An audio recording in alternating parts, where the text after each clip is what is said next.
Oh, there I am. There we are. Okay. There you go. So different. Does it mean I'm not a real libertarian since I didn't know how to use Discord? Walter Block couldn't figure it out. So no. So it's good. Yeah, Walter Block couldn't figure it out. I had to use Zoom Microsoft Teams with Walter Block. It was rough. Zoom is very easy. This was not that easy. There's too many options for people of my age group. So yeah, if you're going to be a content creator, I don't know why I'm giving you advice, because I think we both established that I don't like you, but I don't want to be too mean. If you're going to be a content creator in some capacity, you should probably have a Discord.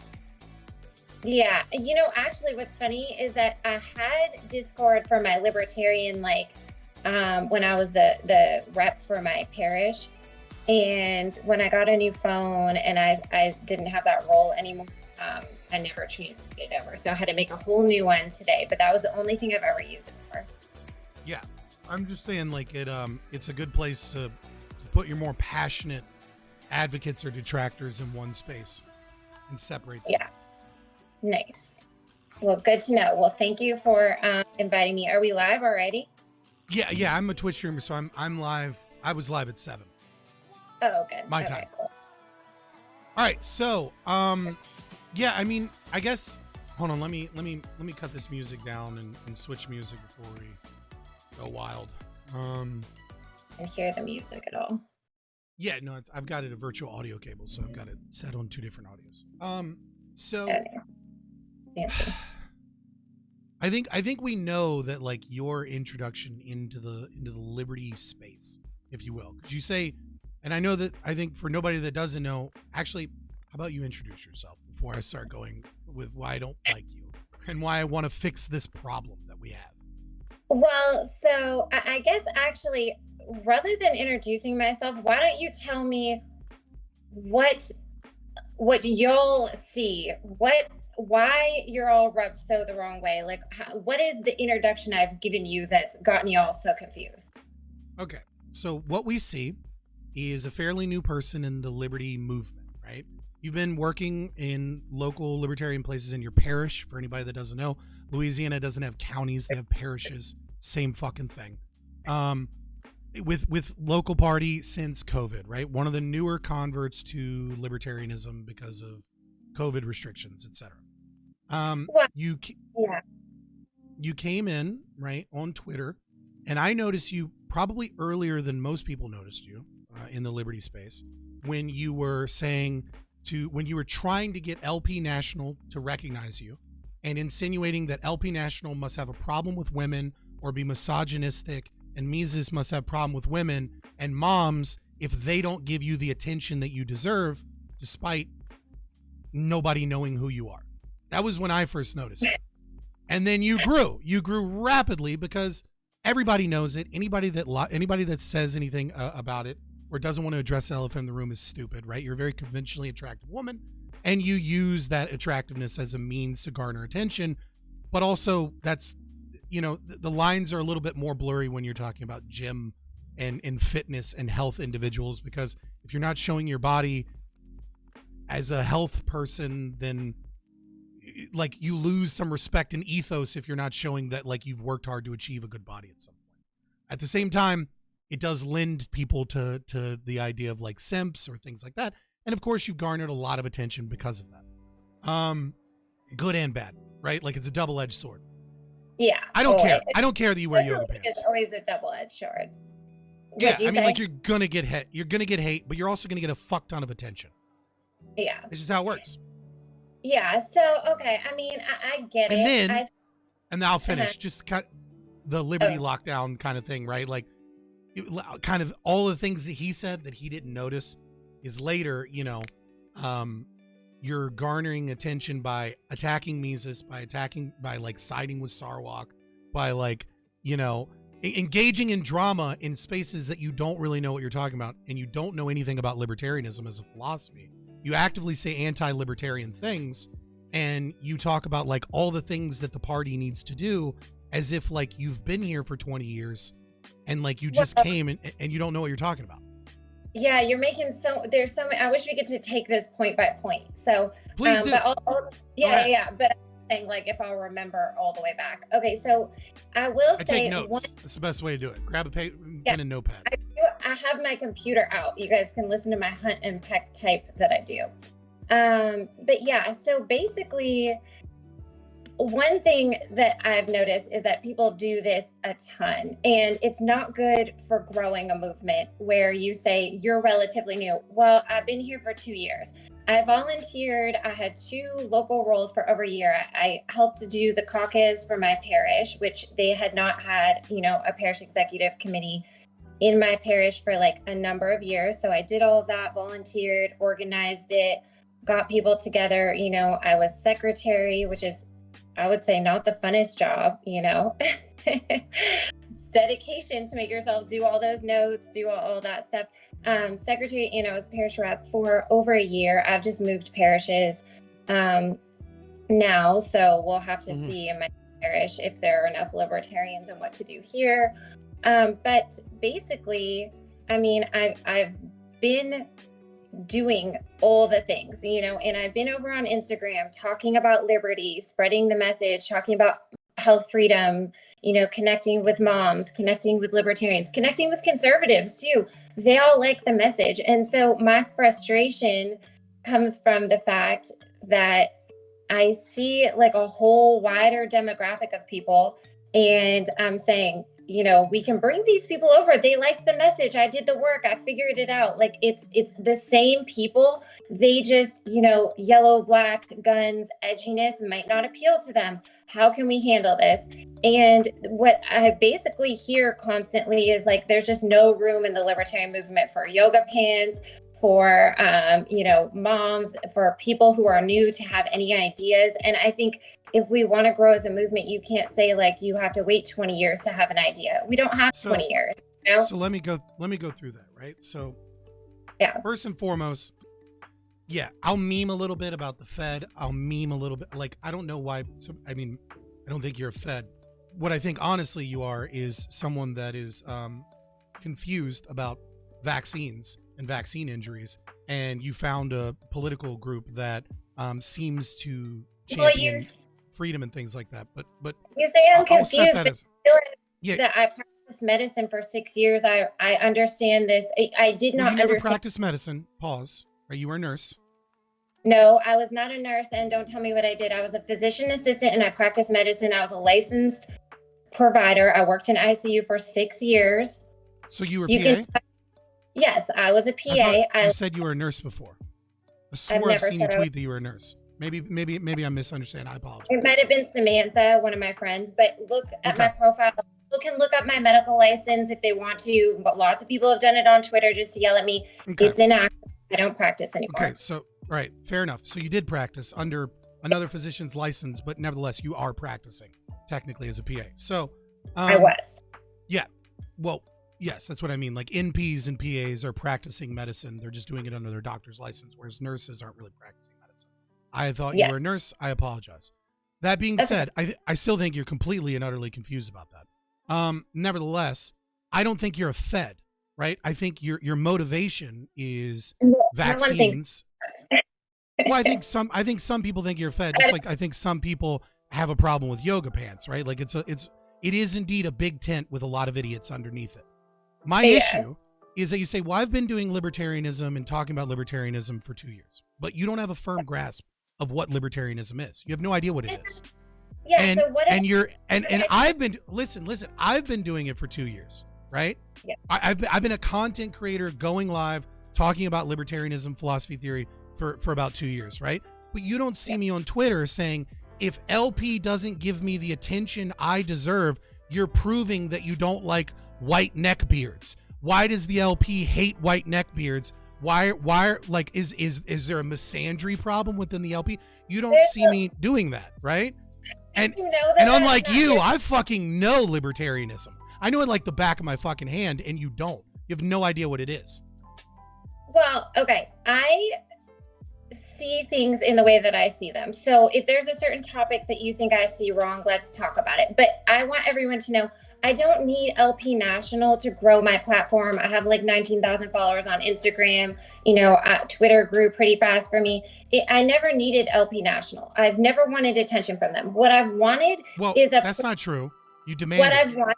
What I've wanted, let me finish, is that I wanted a place to bring my followers where I feel like they can convert to libertarianism. When I feel like if I try to bring people over and they're going to get treated the way I've been treated, I'm like, I'm definitely bringing no one now. Like, this is no one can handle this. How can you hold these two contradictory statements that I don't need LP, I don't need any of their stuff, I just want to bring people over and I don't want them to be attacked, while at the same time, when you were early in your growth of Twitter, you were demanding attention and accusing the very people that you say you want to work with of, like, you're insinuating that they might be sexist or that they don't like moms or that there's a problem with libertarianism to drum up drama to get attention to grow your platform.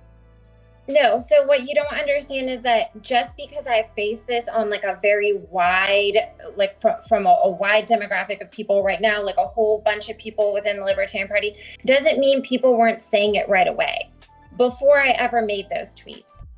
So, I mean, like, it's not that I just made this stuff up. It didn't start after that. Like, people have always reacted to me, and not like locally, not my local libertarians that know me and stuff, but in general, I have seen this type of behavior for quite a while, and same type of thing there. So I just don't know, like, you think, yeah, I mean, that's any political movement.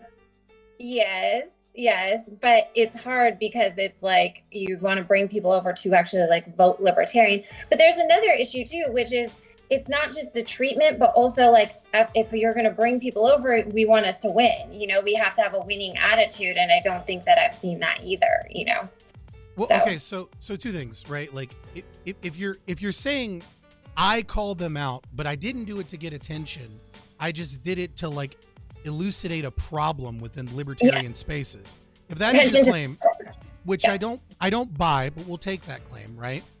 How is that any different than any political space of any ideology or platform? If we go to right-wing Twitter, right, and we will literally find the Catholics and the Greek Orthodox screaming about the most minute parts of the Bible and like the Apocrypha down to word interpretation as to why the other group is going to hell, right? Like, that's not a libertarian problem. That's a social media thing with people online. So why are you saying I don't want to bring people in to like a toxic place if the libertarians are going to be that way? But simultaneously, I'm going to at LP National and say they need to pay attention to me and try and drum up drama about how they're secretly misogynistic and don't like moms. I don't buy your story. That they were misogynistic. I actually totally misspoke by accusing the women of not being friendly. Like, the women, why are the women not more welcoming to other women? I didn't realize the women weren't the problem, that the men are the ones who are like, get out, shush your mouth, So no, I didn't say it was misogynistic. I said, are women in the party not, welcoming to other women?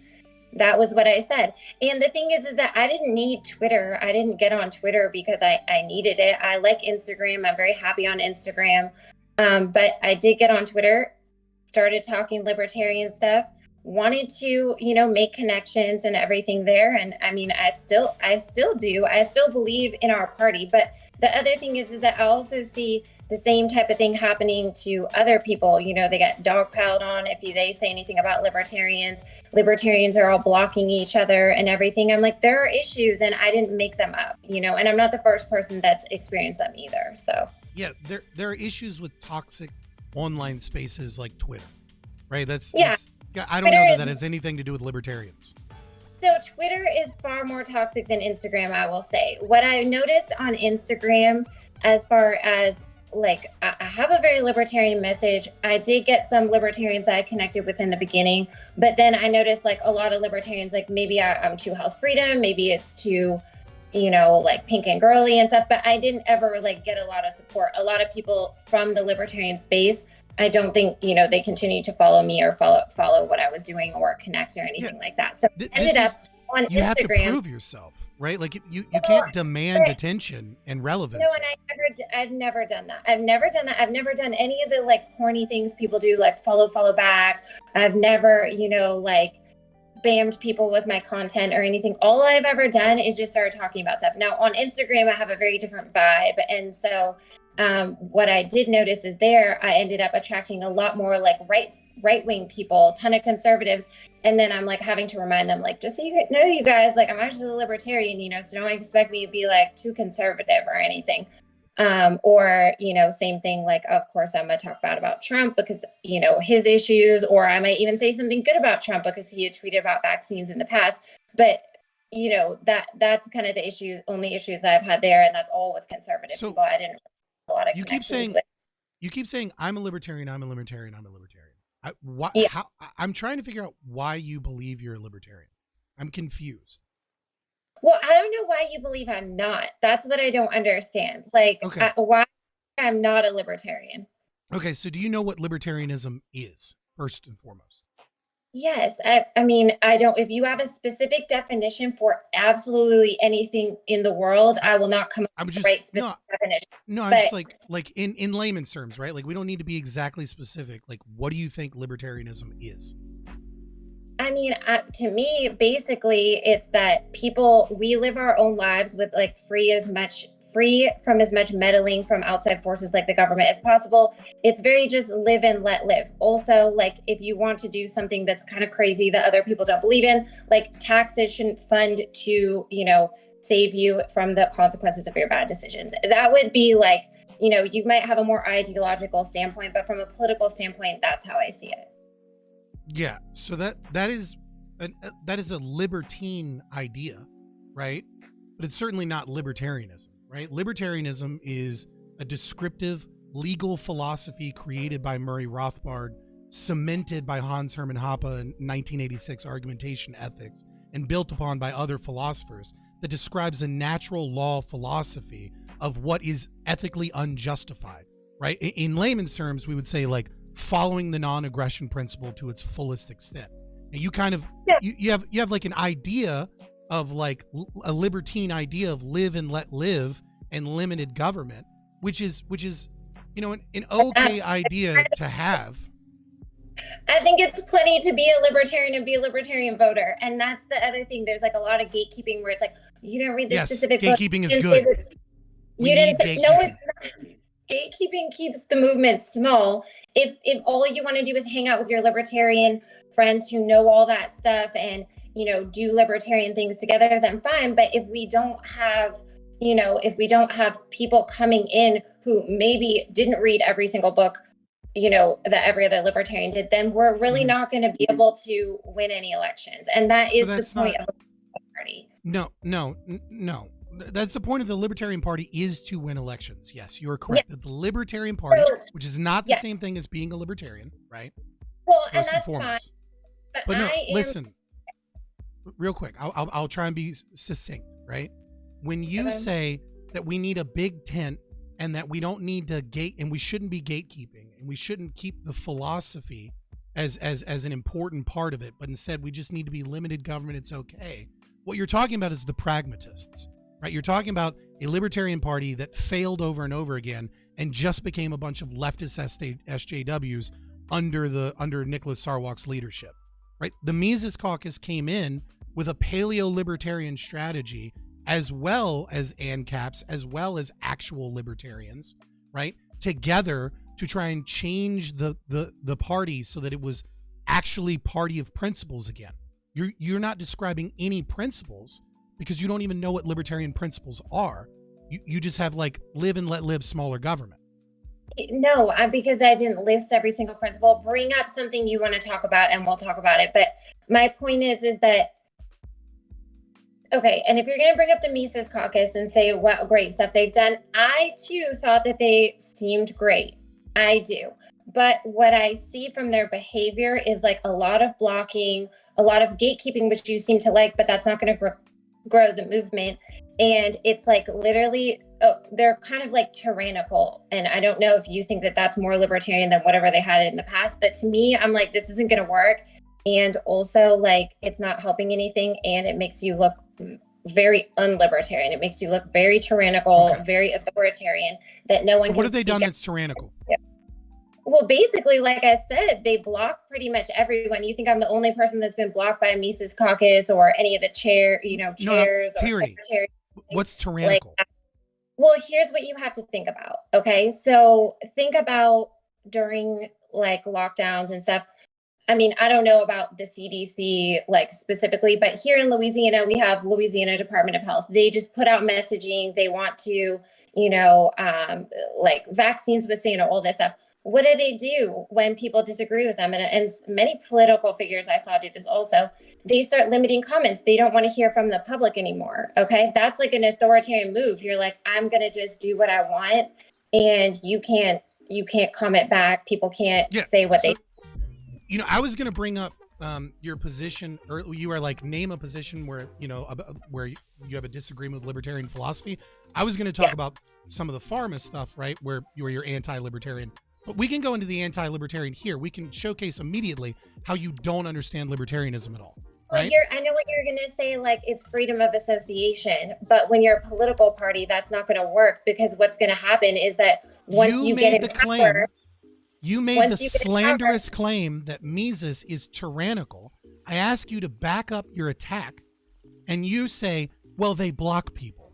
And then you try and say, but imagine if they had power, and imagine if instead of just blocking people, now they did something substantively different, which is using the power of the state to stop people from speaking. And that's going to be the you haven't exact backed same up thing. anything. They're doing it now. So you know the counter argument, and you understand why what you said is slander. So do you want to take it back, or can you give an example of how they're tyrannical? So my point is that it is tyrannical to start to do stuff like that, to start to block people, block discussions, things like that. That is, and don't use words like slander. That's so annoying, because everyone has been slandering me up and down, calling me a fed, and all these different things. And it's like, you don't need this to isn't get kindergarten. We don't need to use the two wrongs don't make a right. I'm specifically talking about your actions, right? And your action is you say that they're tyrannical, and then the only way that you can back it up is that they exercise their freedom of association as a pact. Well, good for them, because what's going to happen when they're in power? It doesn't matter, because they're never going to win like that. They're going to alienate their entire base. But I mean, I'm just saying. Okay, but we had an episode, right? We had several, probably about 15 years, right, of big tent libertarians, of the the pragmatists, right? We had that idea of like, oh, well, if we just bring everyone in that's kind of socially or fiscally libertarian, and we talk about limited government and, maybe even constitutional conservatism, as well as like liberals that want to like reduce the power of the police, etc., and we bring it all under one big tent, maybe we'll be able to achieve something. But the fact of the matter is the only reason the Libertarian Party is small is because of a duopoly, because of laws that were created to stop communists from getting elected, because of signature laws, because of money that's involved, because of corporate lobbying, because regulatory capture. There are so many barriers to the growth of this movement. It's not gatekeeping real philosophy so that we are the party of principles. I mean, there is definitely issues like that holding us back, but when you have issues like that holding you back, you have to be that much better, you know? And I'm not saying that obviously you're the past 15 years not working out. I'm not saying it was working better. I'm just saying what we're doing now is also not working. And we've missed a major moment. And that's the most frustrating thing for me, because the Prags really fucked us with COVID. Yeah, for sure. Well, yes, they did, I'm sure, because yes. And I know that because I was in the party, since 2020, the messaging was soft. It could have been a lot better. But what I'm seeing now is like, it's getting to be even worse. And I think what happens is a lot of times when somebody really wants to get in power, they get, get their people in roles and stuff. And then they start to feel like, they had edged out the other ones. They get kind of insecure. They're getting insecure. So then they start to block everyone and you can't say anything against them. And it's like a really nervous energy and it's just not working either. Look, if your message is we need more positivity and more understanding and especially more grace within the liberty movement, I understand that. That's a reasonable argument. The problem is that you can't do that and then simultaneously use your platform as a means of kicking up drama and starting beef with other people. Like the two are disanalogous. You know, I haven't been like, I have never said anything really mean to anybody. Like, I have said vague stuff about, yes, like, why is the movement not growing? Why are we not this? Like, why do we run candidates we don't think are going to win? Do you think that this is a good method? Because I get a lot of backlash from people that I know that are Republicans. Basically, they're just like, haha, like your candidates are never going to win. Well, I don't like hearing that. I want to find a way where we can win. And this is kind of where I might be different in the party than a lot of people.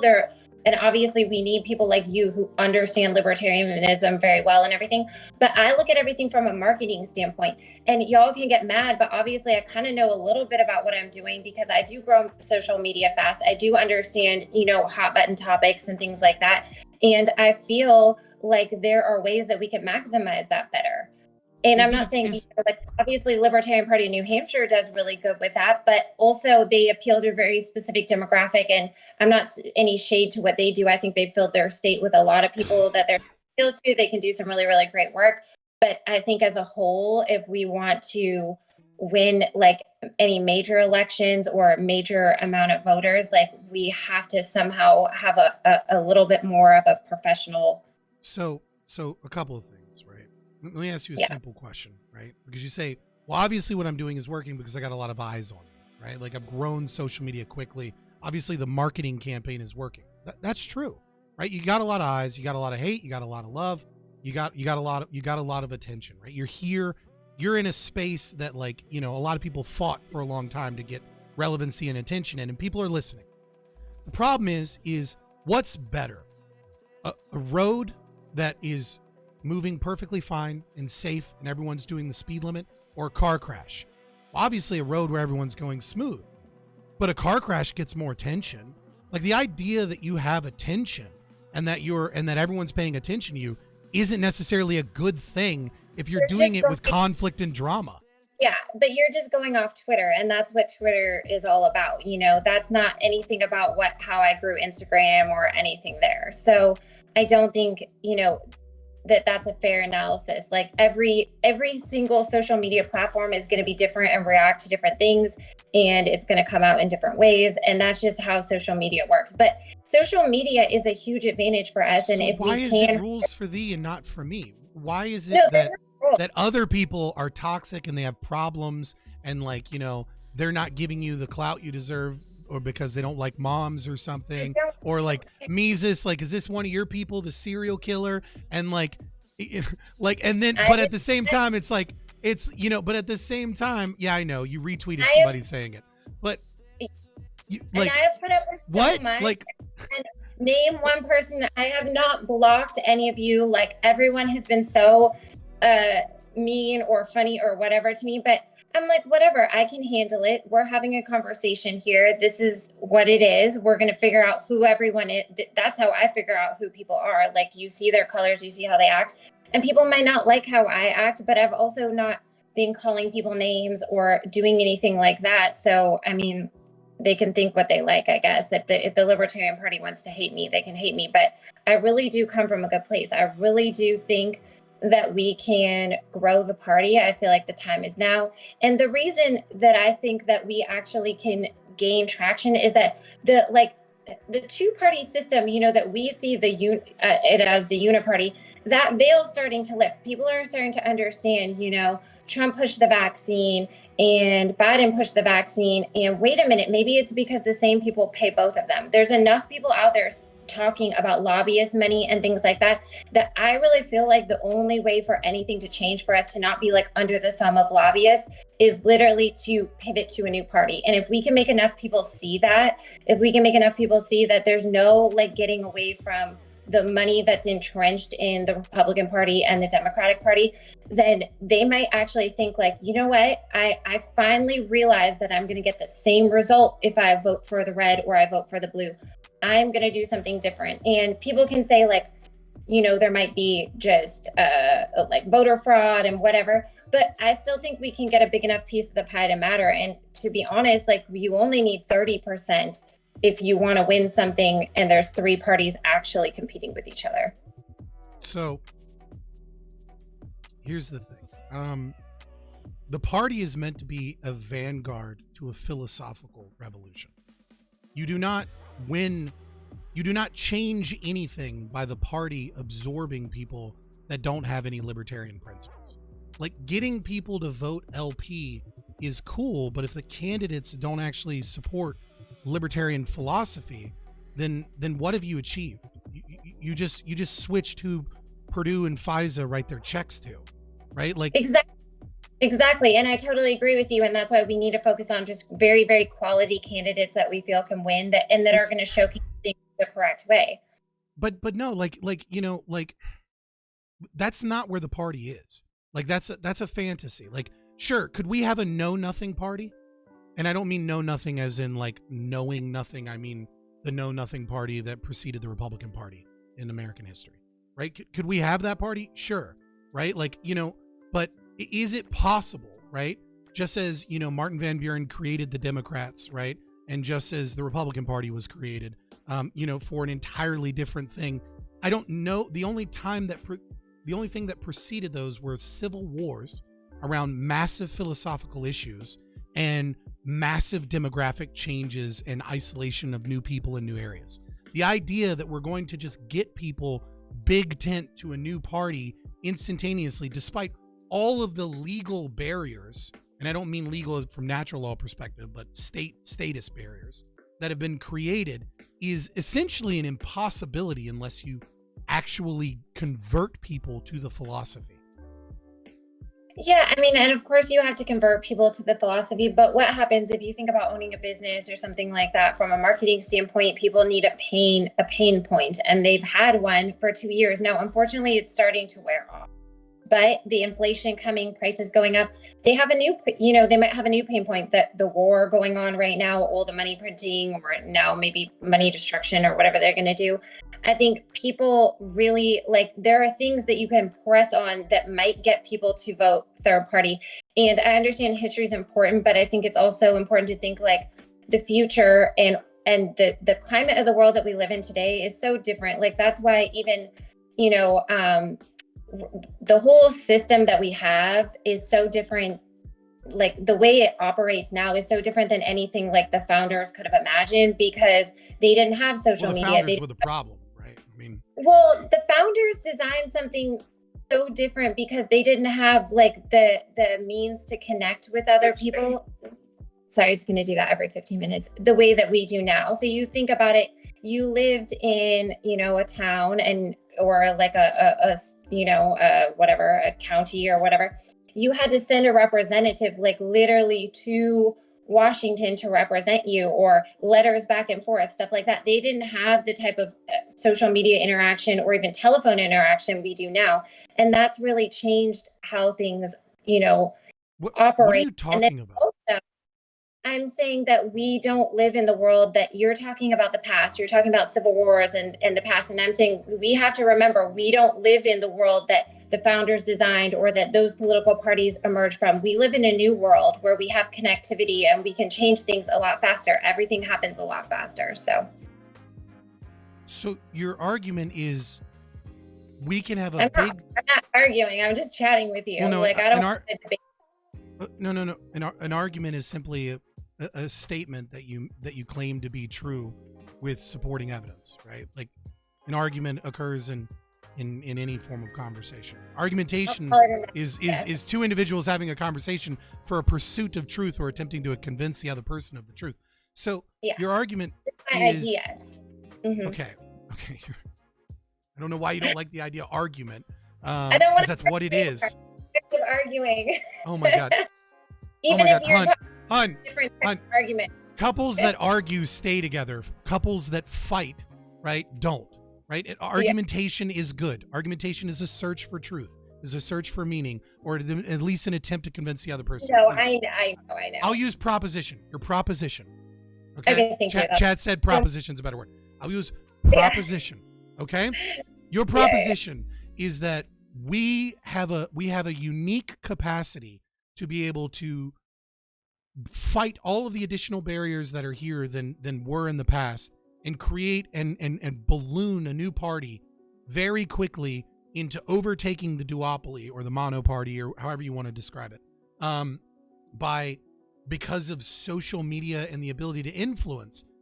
The problem that I have with that, if even if I buy that as potentially true, which seems astronomically unlikely, but let's say that possibility is there, the opportunity is there, steelman it, right? The issue that let's say it can be done. If it can be done, the only way that it can be done is not with a pain point. It's not with a pressure point of policy. It's not going to be, hey, this specific thing that the Democrats did to you was bad, or that the monoparty did to you was bad, right? It's not going to be, hey, did you guys notice that Pfizer, that all 15-0 unanimous vote when the CDC was giggling that they were able to add untested, boosters to children on the vaccine schedule, which automatically puts them into the VICP, which is the Vaccine Injury Compensation Program, thus granting them immunity. And, oh, by the way, they're going to start selling them for $110 instead of the state buying them with your tax money for $30 or $40. Like, that's not going to change anything, because that's a temporary change.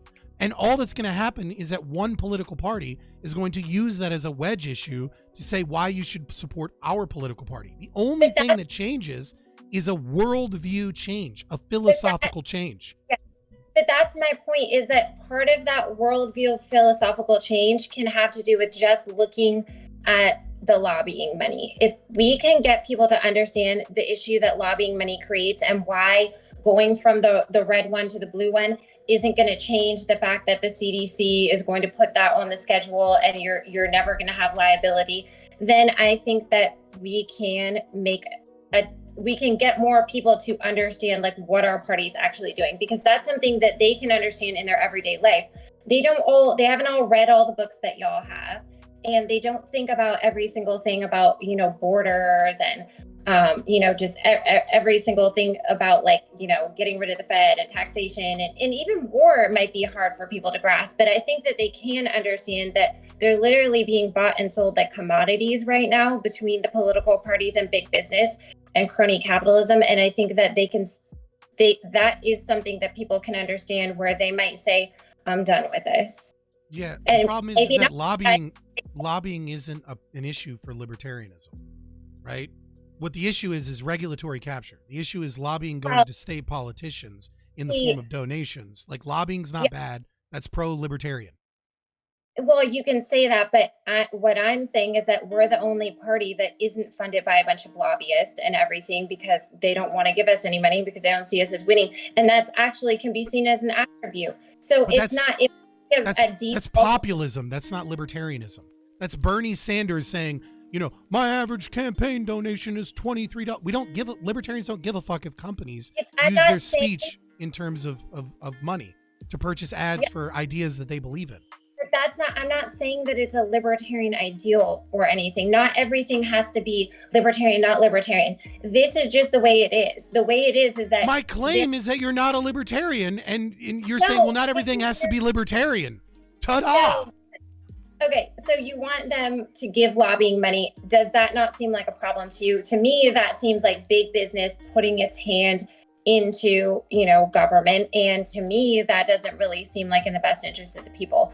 But at the same point in time, what I'm trying to say is that this is actually can be used as an advantage, even though we see it as like, oh, they don't give us any money. Well, yeah, but that's created a lot of the problems. And fine, maybe you don't see that as libertarian, but I do think that we're the only party that has that advantage. And maybe it's just a kind of a moral high ground thing. But I also feel like it can make a big difference, to people, because that is one of the biggest problems we have right now. We're basically being, bought and sold by the two parties to all these industries. So yeah, except sure, you can make that as an argument about tactics and about certain corrupting influences, and you could certainly make that against libertarians also. By the way, you could just as easily talk about the Cato Institute and Reason TV and DC Beltway pragmatists that have taken Koch brother money, but nevertheless, lobbying is not a problem, right? Like if I'm a company and I believe in something and I support a political candidate and I make TV ads supporting that political candidate, there's nothing wrong with that. Libertarianism is not prescriptive. Libertarianism does not tell you what one ought do. It doesn't make moral claims about what one should do. I do think that, that is one of the bigger issues that we have. And if libertarians just want to continue the flow of lobbying money and, keep career politicians and stuff, then that's going to be a problem, because no matter who you install, then you're not going to have a very big difference in the outcome. So. Okay. So the issue, what? You're going to have libertarianism if big business is pulling all the cords, like you're not going to have it. What you're going to be owned by is big business then. So how do you stop that? Stop taking money from I don't think that we should be running candidates that take lobbying money from big industries. I think that a moral high ground here would be better, using more of like a grassroots approach, social media approach. People may attach to that, and then actually being like, no, we don't want lobbying money. We work for the people. Like that type of attitude would shift Washington. But I'm not saying that can necessarily happen, because we know exactly what happens when people get elected and everything. They start coming out with the money. And so your strategy for growing the LP is to take less money, to take a moral high ground from a populist position. Like you're preaching populism and not libertarianism because you don't understand what libertarianism is. Okay, so libertarianism, you just think that they should take money from lobbyists, and that will just be great, and that hasn't created a lot of the problems that we have. Like, are not a lot of the problems that we have? No, the problem is the existence of the state. The problem is that the state exists, and the problem is regulatory capture and the ability to purchase politicians with quid pro quo, right? Yes, politicians with quid pro quo, but that comes from lobbyists. Like, who's purchasing them? They're not buying each other off. It's not just their political party magically coming up with ideas of what they want them to do. Big businesses have ideas, and they give them money, and then they all do the same thing, and then suddenly we're locked in our house till Pfizer can come out with a product, and then Pfizer is going to give us the product. And then they also paid off. If Amazon is stupid enough to give libertarians that are actually gatekeeping and are philosophically consistent money, then you should take every goddamn cent of it. You should use every fucking cent that they have as a means. The problem is that you don't want to gatekeep people. You don't want a philosophically pure, or at least philosophically consistent movement. What you want is a libertine movement of outlaws in a big tent idea to coalesce together. And what you're going to end up with is a bunch of populists and a bunch of fucking communists and a bunch of idiots, just like we have this fucking anti-war rally on the 19th in February. So, okay, you're missing my point, though, because the thing is that you need all those people to be voters. I'm not saying every single one of those people are going to volunteer in the LP or run as a candidate. Yeah, like you want to have like pretty good idea that the candidates, the people that run in the LPs, people that serve good role, important roles, have good, libertarian ideals and good principles just at all, first and foremost. But I'm saying, like, to get enough voters, like, yes, you have to allow people to vote for you and become a registered libertarian. Like, that doesn't necessarily agree with absolutely every libertarian thing. Listen, I don't think you're ever going to get 51% of the nation, right? You don't need it. 34. Listen, okay, I mean, technically speaking, depending upon the election, yeah. If we're talking about presidential, yes.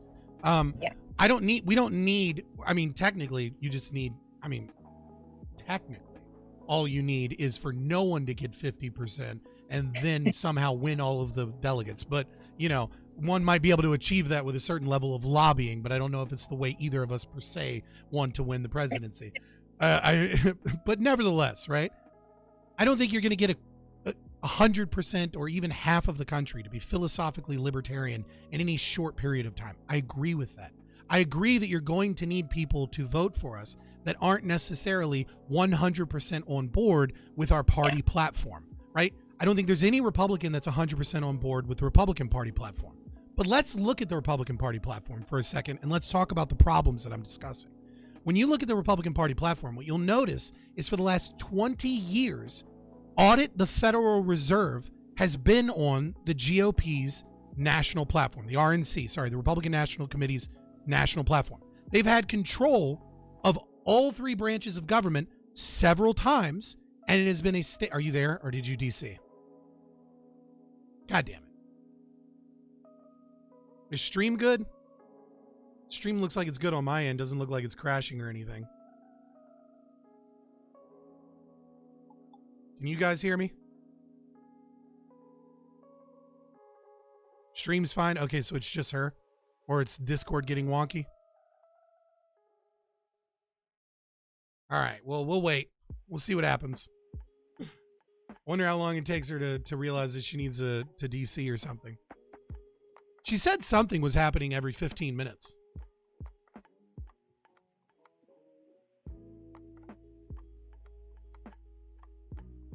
There's that shitty Wi-Fi again. What are you talking about? Is it my shitty Wi-Fi or hers?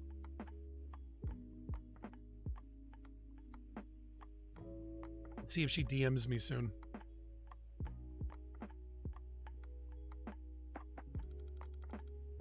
All right, well, she's gone finally. Let me disconnect her. And then we'll see when she pops back up.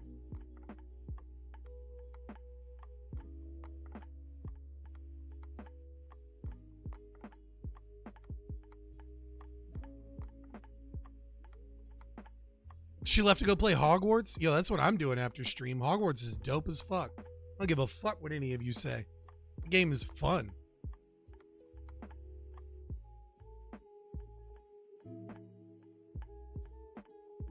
I gave you permission to join the channel directly. Oh, did it work? Yeah. Can you cut your camera on? Oh, I thought I did. I have to figure it out again. Okay, there we go. Well, no, you have to do it twice because I drag you into another channel.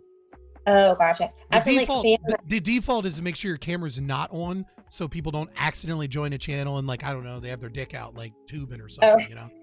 You know, I will tell you, I have had only good experiences pretty much with like Instagram and lives and stuff. But on Instagram, one time, I thought I was adding somebody I knew. And apparently I added a streaker. And so I had a naked man go through my live stream. It was very horrifying. Look. Yeah, it was not what I expected. Sorry, my phone overheated. This is so weird. I don't know why I did that. I'm like fanning it off, but yeah. It's a new iPhone too. Like, why? Well, I mean, that's your first problem is you were stupid enough to buy an iPhone. Oh, you're a what are those? What you're a droid, an Android person? I mean, if I'm going to stand anything, I would say what you need to do is you need to find someone in Europe that is willing to send you a fair phone and then get T-Mobile service so you can have the only phone that's not made with conflict minerals and actually pays people living wages, as opposed to the iPhone and most Androids, the exception of Cobalt with Motorola's that are made using actual slave labor, where women are happy when a guard chooses them as their quote wife, because that means they'll only be raped by one man for the rest of their life. Oh, geez, that sounds terrible. Thank you for sharing. You said that's sorry, that's iPhone and Android. Yeah, well, and pretty much every laptop. That is interesting. I was listening to something today where they were talking about, you know, just how they manufacture all this stuff, like obviously in China and different places like that. And I mean, even from our standpoint, it's like, I guess because they don't have to pay them very much, that's why they do it. But for our economy wise, I thought we were going to end up talking about vaccines a bunch, but that's fine. Yeah, let's talk about vaccines. We can go on to vaccines in case my phone overheats again. I mean, fair enough. But in case your phone overheats again, I'll just say this in closing. You very clearly are a neophyte in terms of the philosophy of libertarianism.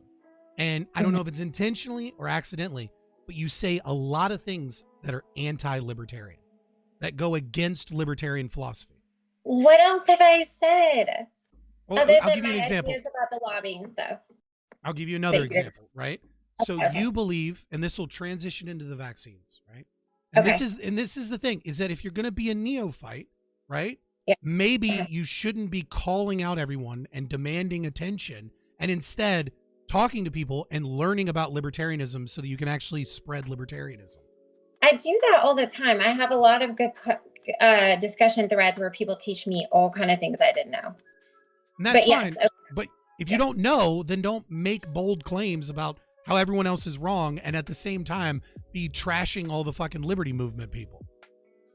So I'll give you another example, and this will transition into the vaccines, right? You said that we should make it, at least in some part, illegal, or we should punish in some way companies that demand vaccination records from people. Now, you recognize that as anti-libertarian, correct? Let me explain to you why I said that, because it's very hard to explain things on Twitter. Most companies do not, and I never said punish or anything like that, but yes, if there was going to be laws, sometimes you said they should not be allowed, and if there's going to be laws, we should do this. Yeah, so let me tell you the problem, though, anyways, with this. The problem is that, like, a hospital that wanted me to get a flu shot every year, they don't do that because they're a small private business, like, untouched by government. Like, they have all kinds of oversight boards. They have all kinds of, like, pharmaceutical company money and stuff flowing through them, too, which, I mean, I guess that's fine to you. That's not government. But what happens here is, like, okay, so think about this. I went to school, you know, for 2 years, paid money, you know, all that stuff, go to school, you have to get licensed. So there's a government involvement there. Then, you know, with that license, you can only perform certain things, certain types of places, you need physician oversight, all that stuff, right? You want to have a job, okay? I actually, as a physician assistant, like you pointed out, I can't just go open my own shop. So what happens? I go, you know, I learn to work in the hospital. The hospital then telling a person that they have to get a vaccine to work there is like actually destroying that person's career. And if they cannot, you know, like I couldn't go open my own shop, and all of the small businesses are getting swallowed up by bigger businesses and everything. And the reasons that they want you to get those shots have nothing to do with just like they think it's a good idea. They've actually done like Cochrane reviews and stuff like that to show that like the flu shot doesn't prevent like barely any.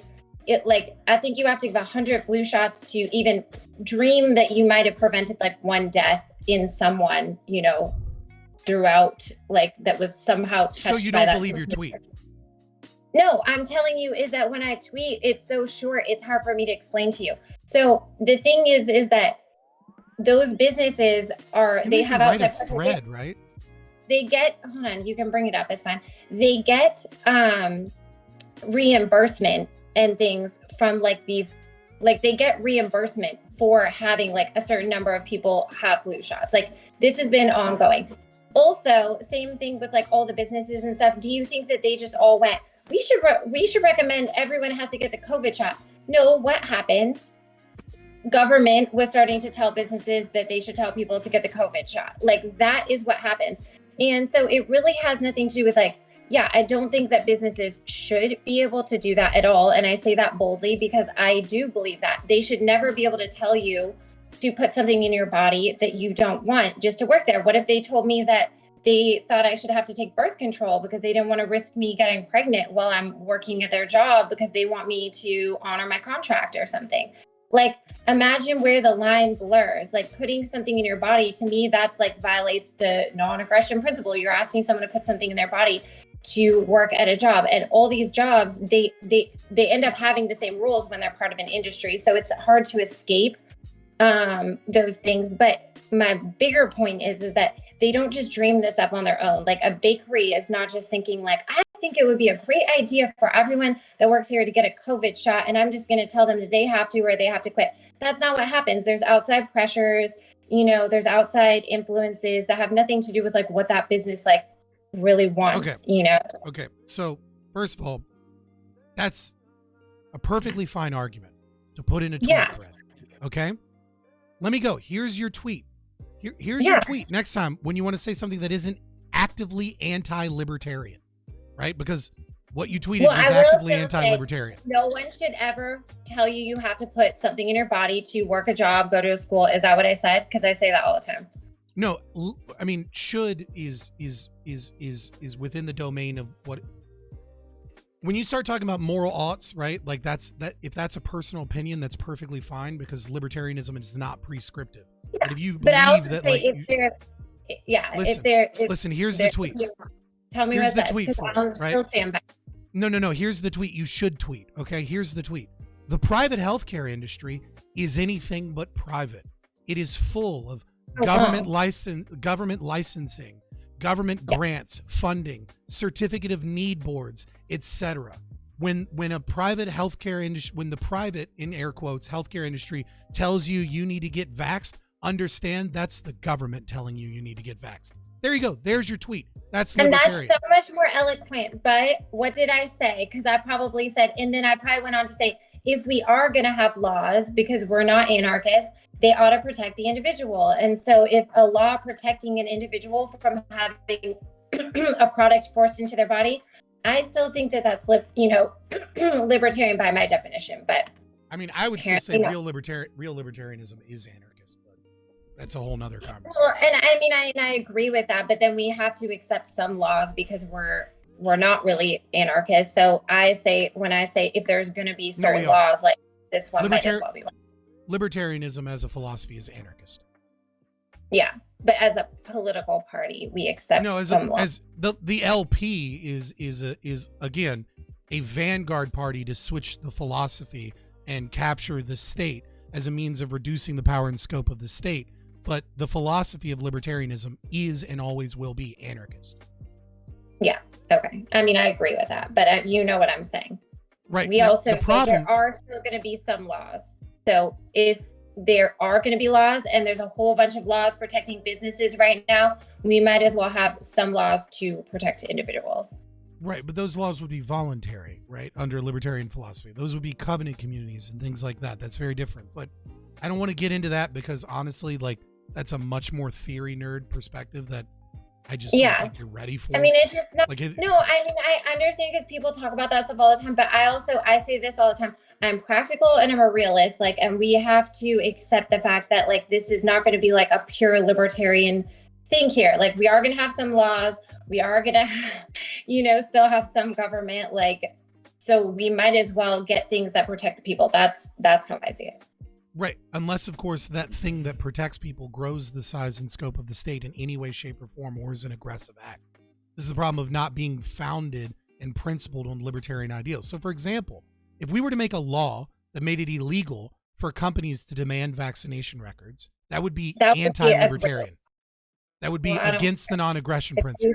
Just because you think that, I don't think that. I think that's protecting. It definitionally is. Minority, which is the individual, because imagine all the wealth is going to flow to these big companies like it's continued to, and if you don't want to protect the individuals, then I don't know really what we're doing. If we're just going to pretend everything's voluntary. The business owner is also an individual. Well, I mean, but what about when you think about, the business has gotten so big, it has boards and stuff like that. Is that really an individual? That's a huge entity, and it's it holds a ton of wealth and everything. And I guess you can say, that you want them to be able to say that people have to get vaccinated, but I can't stand by that. Right. So you don't believe in the free market and you don't believe in the non-aggression principle. Because it's never about free market. That's what I'm saying. There's never going to be a situation where people just want that out of their own free will. Why do schools want it? Why do hospitals want it? It's not just because they just dreamed up that this is a good idea. There's money involved. There's politics involved. There's different things like that. So I just think you have to look at the real world when you think about law sometimes, instead of just what we have in our head of what it should be like, you know? But you are a populist person with libertine ideas. You're not a libertarian if you don't believe in the non-aggression principle, because you think the individual is more important than other individuals because they have less financial power. Right, that's populism, not libertarianism. I think that they should be able to get as many vaccines as my dogs, they're getting mad, they want to come out. I think that people can get as many vaccines and stuff as they want, but I don't think anyone should demand somebody else gets one. Go ahead.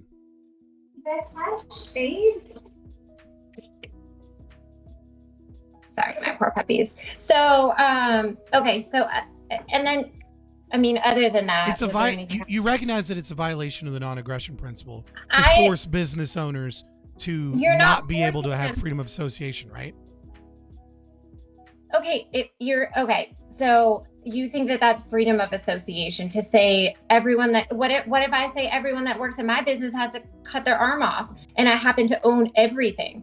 I'm the last person with money. You think that's fine? So hold on. In your analogy, hold on. Your analogy is You own everything, right? You own the world. Basically. And you're demanding if people want to work, they need to cut off their arm.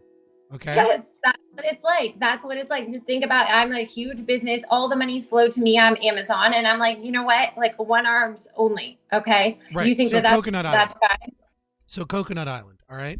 The fact. So of the how matter, are you going to? Okay. So let's assume this fantasy world where one business owner owns all of the world, right? Well, these people came into existence on this person's private property, right? The whole world is owned by one person. So far we back. need to, right? So the thing is that people would just refuse to work. People wouldn't chop off their arms, and then eventually people would commit crimes, and then eventually that person would have to pay so much money in order to police areas that eventually he'd be forced to sell property, or his power would be meaningless, right? You see what's going on there? Like you couldn't. Okay. It's not a sustainable situation in the market. Yes, that someone owns the whole world. That one is so bad. But what I'm saying is that that's actually what happens to people basically when the hospitals all get together. And like you said, they're not private businesses, and there's a lot of government, involvement and everything. But that's basically what happens. Like when people stop, you can't work at one, you can't work at the other one. They all start to have the same rules. It becomes a huge burden on the individual, and it's not right. Like they're asking you to inject chemicals, sometimes barely tested or almost untested products, like things that can harm you, and then they're not even held liable. They're not even liable for damages. Not that is even an excuse, because people have families and stuff they need to take care of. I can't get with it. No, I think if we are going to have laws should protect individuals from stuff like that. A business owner should never, ever be able to tell you that you have to put something in your body just to work there. So when did the business owner lose his rights or her rights? He never did. He always was overstepping. You just said we should have rights. We should use the legal system to take rights away from business owners.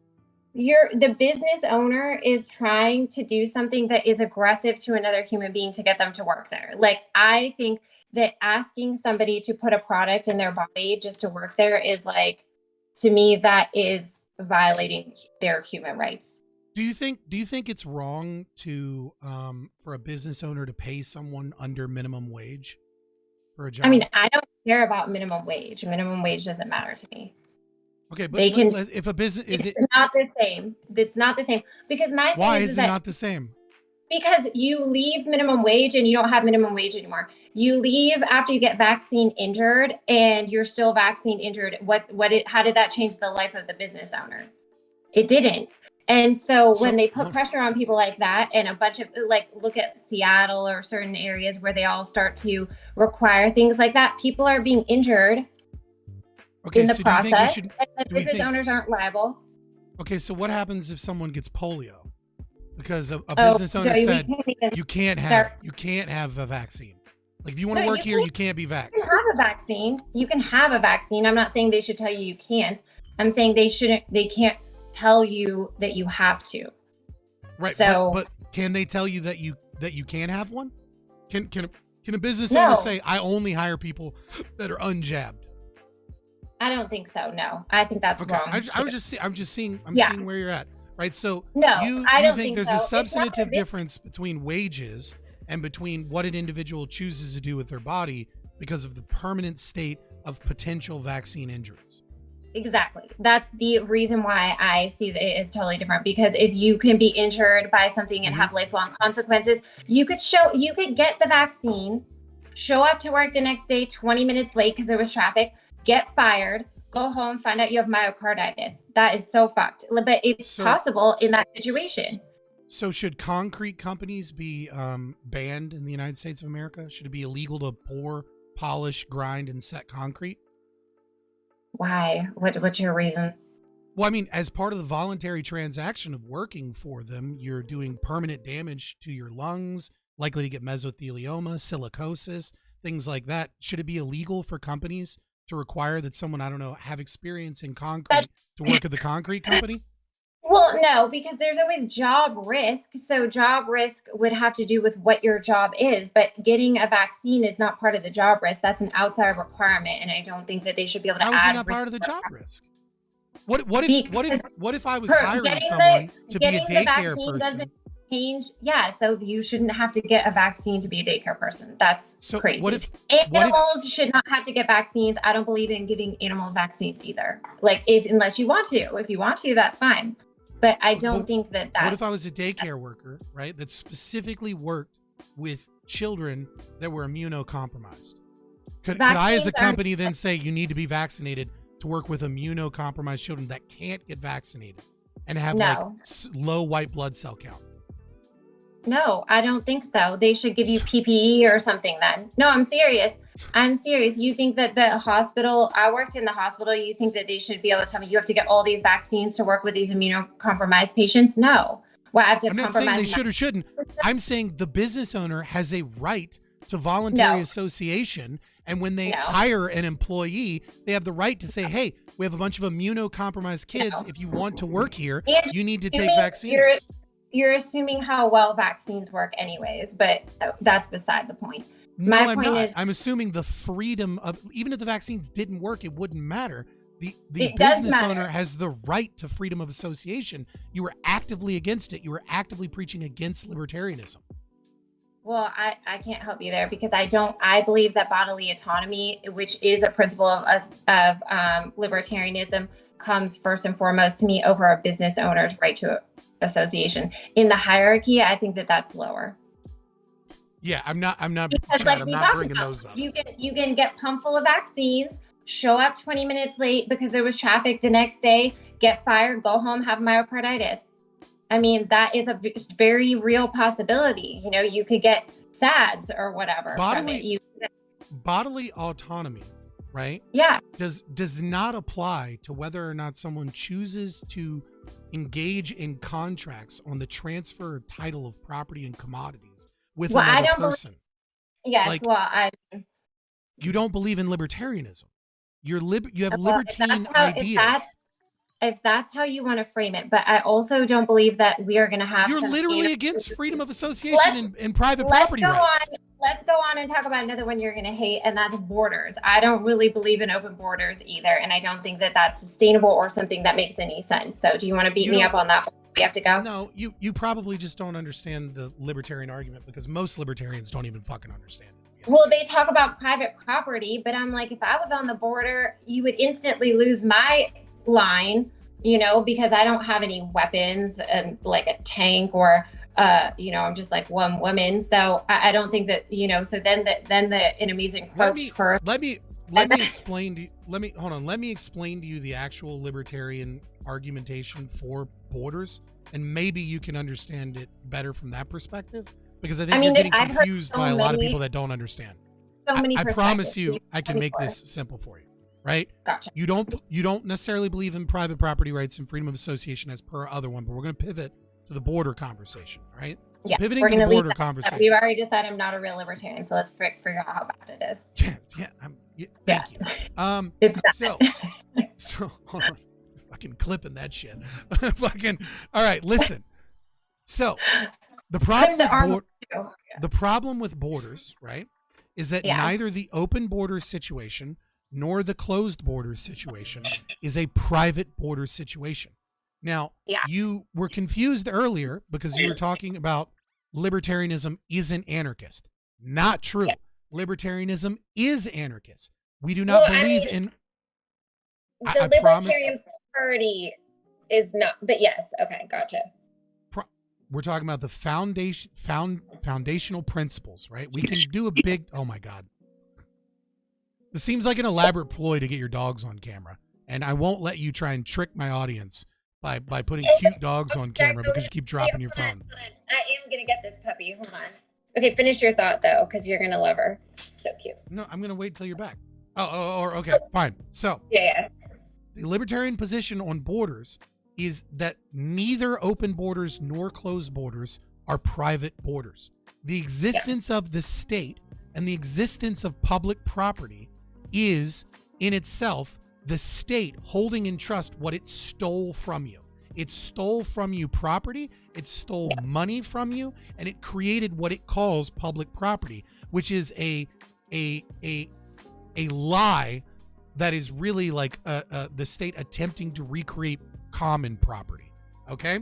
So when you are closed borders, what you are doing is you are violating the rights of businesses and people that want immigrants in their community or want immigrants for labor.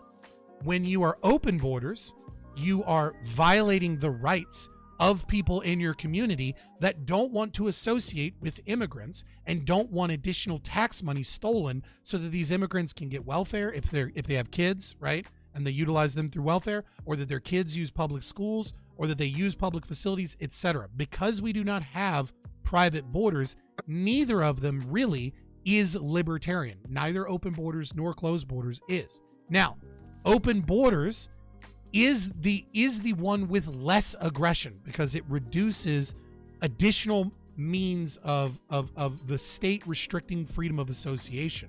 The problem is that in other areas, it also increases more violations of people's rights in the form of additional taxes, additional property taxes to pay for public schools, additional welfare, people having forced integration. So there's no right answer here except to say, yes, I support open borders because that is a reduction in the crimes of the state. But I really, really, really, really, really, really, really, really want you to abolish public schools and stop giving these people fucking welfare and stop giving them citizenship and certain benefits because you decided to let them in, right? So the problem is libertarians don't actually understand the position, mostly because they're not gatekept by people like me to explain to them what fucking libertarianism actually is. Well, so I have a couple of like real world issues because that's how I always look at stuff. I'm like, okay, I can get your point, and I can even understand and appreciate it. But then I have some real world problems, which is like Mexico ends where Mexico ends. So, and there's never going to be an open border because it can only be unidirectionally open. We can't say like, Mexico, you have to let us all come over. They're going to be like, no. So what you're doing is allowing people to flood in that can't leave without permission from Canada and Mexico. So that's kind of, I'm like, well, that doesn't make sense. That sounds like a bad plan. But that's not the same thing, right? Like if I say you can't come into my property, right? But like other people also say you can't come into my property, that means that like I can potentially have the legal responsibility to allow egress on my property, depending on like the community and the rules and what's going on, right? But that doesn't mean that I don't have a right to not let people come into my property just because other people won't let them in theirs, right? Like two wrongs don't make a right. Like it's wrong. Yeah, and so you're saying that's more the private situation. I'm talking more just the open borders. No, I'm saying like, Mexico is also authoritarian by not letting those people come back. Yeah, but we can't control Mexico. We only have our bubble here. So we're like, okay, well, they're going to do that. Canada's going to do that. So this isn't making sense. And then the other thing is like, I guess I don't understand because we already have roads and public property that I know we don't like or want, but who gets them? Like they still exist. So I don't know, like, how do you really tackle that? Like in a real world perspective. Yes, it's the existence of the state, right? So, I mean, I disagree. But you can read up if you actually want to read some libertarian philosophy that you can use against other people and actually start preaching libertarianism, right? Because you have a lot of reach. And if you stop fucking with people and stop attacking people for drama and start preaching some libertarianism, you'll get a lot more fucking support. I promise you. Now, listen, you can read Hans Hermann Hoppe, right? And watch some of his videos if you don't want to read, right? Where he talks about immigration. His solution, right, is the idea is that we should allow sponsorship programs. We should allow like NGOs, nonprofit organizations, and things like that to be able to sponsor people coming into the country. And if you can't get like co-signage on your debts and things like that, then you can't fucking come in. And that the state stole from us private borders, and it is the state's duty to be the caretaker essentially of the property that they stole. That's a bird's eye view on it. You'd have to look into it more and read it more to get more into it. Yeah, I mean, there's a lot of stuff out there like that, and I should definitely read it, but I always just look at it as like, okay, but what? I'm just such a realist. I'm like, what does this really change? How will we actually, are we actually going to deal with this in a way that makes sense? So I just can't really, and the sponsorship thing sounds great. I mean, that sounds kind of like what we have rules around who can come in, who can come out already, but you know, just as far as like open borders or anything like that, it's hard for me to really. Yeah, but you're not arguing from first principles, right? That's the thing. Is that you're arguing off of like the pragmatist populism with libertine ideas.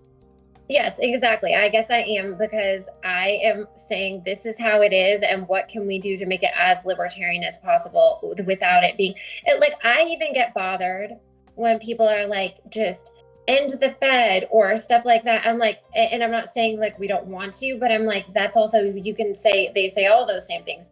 And the public school system, and this, you know, and the public school system, I think we could really actually get rid of pretty easily. But a lot of those, you know, different things that people want to get rid of, I'm like, it's not probably realistic to think that that would just happen like this. Just like you don't even think we could win just like this. Like you think that I have too lofty ideas of thinking like we could actually get people to vote for us and everything. And I think it's so lofty to even like go around saying that all the time. Yeah. Well, you have to, if you're going to get people into a philosophical movement, you have to preach those philosophical principles, and you have to call out evil, right? You have to say in the Fed, you have to say taxation is theft. That doesn't mean we're going to get rid of taxes tomorrow.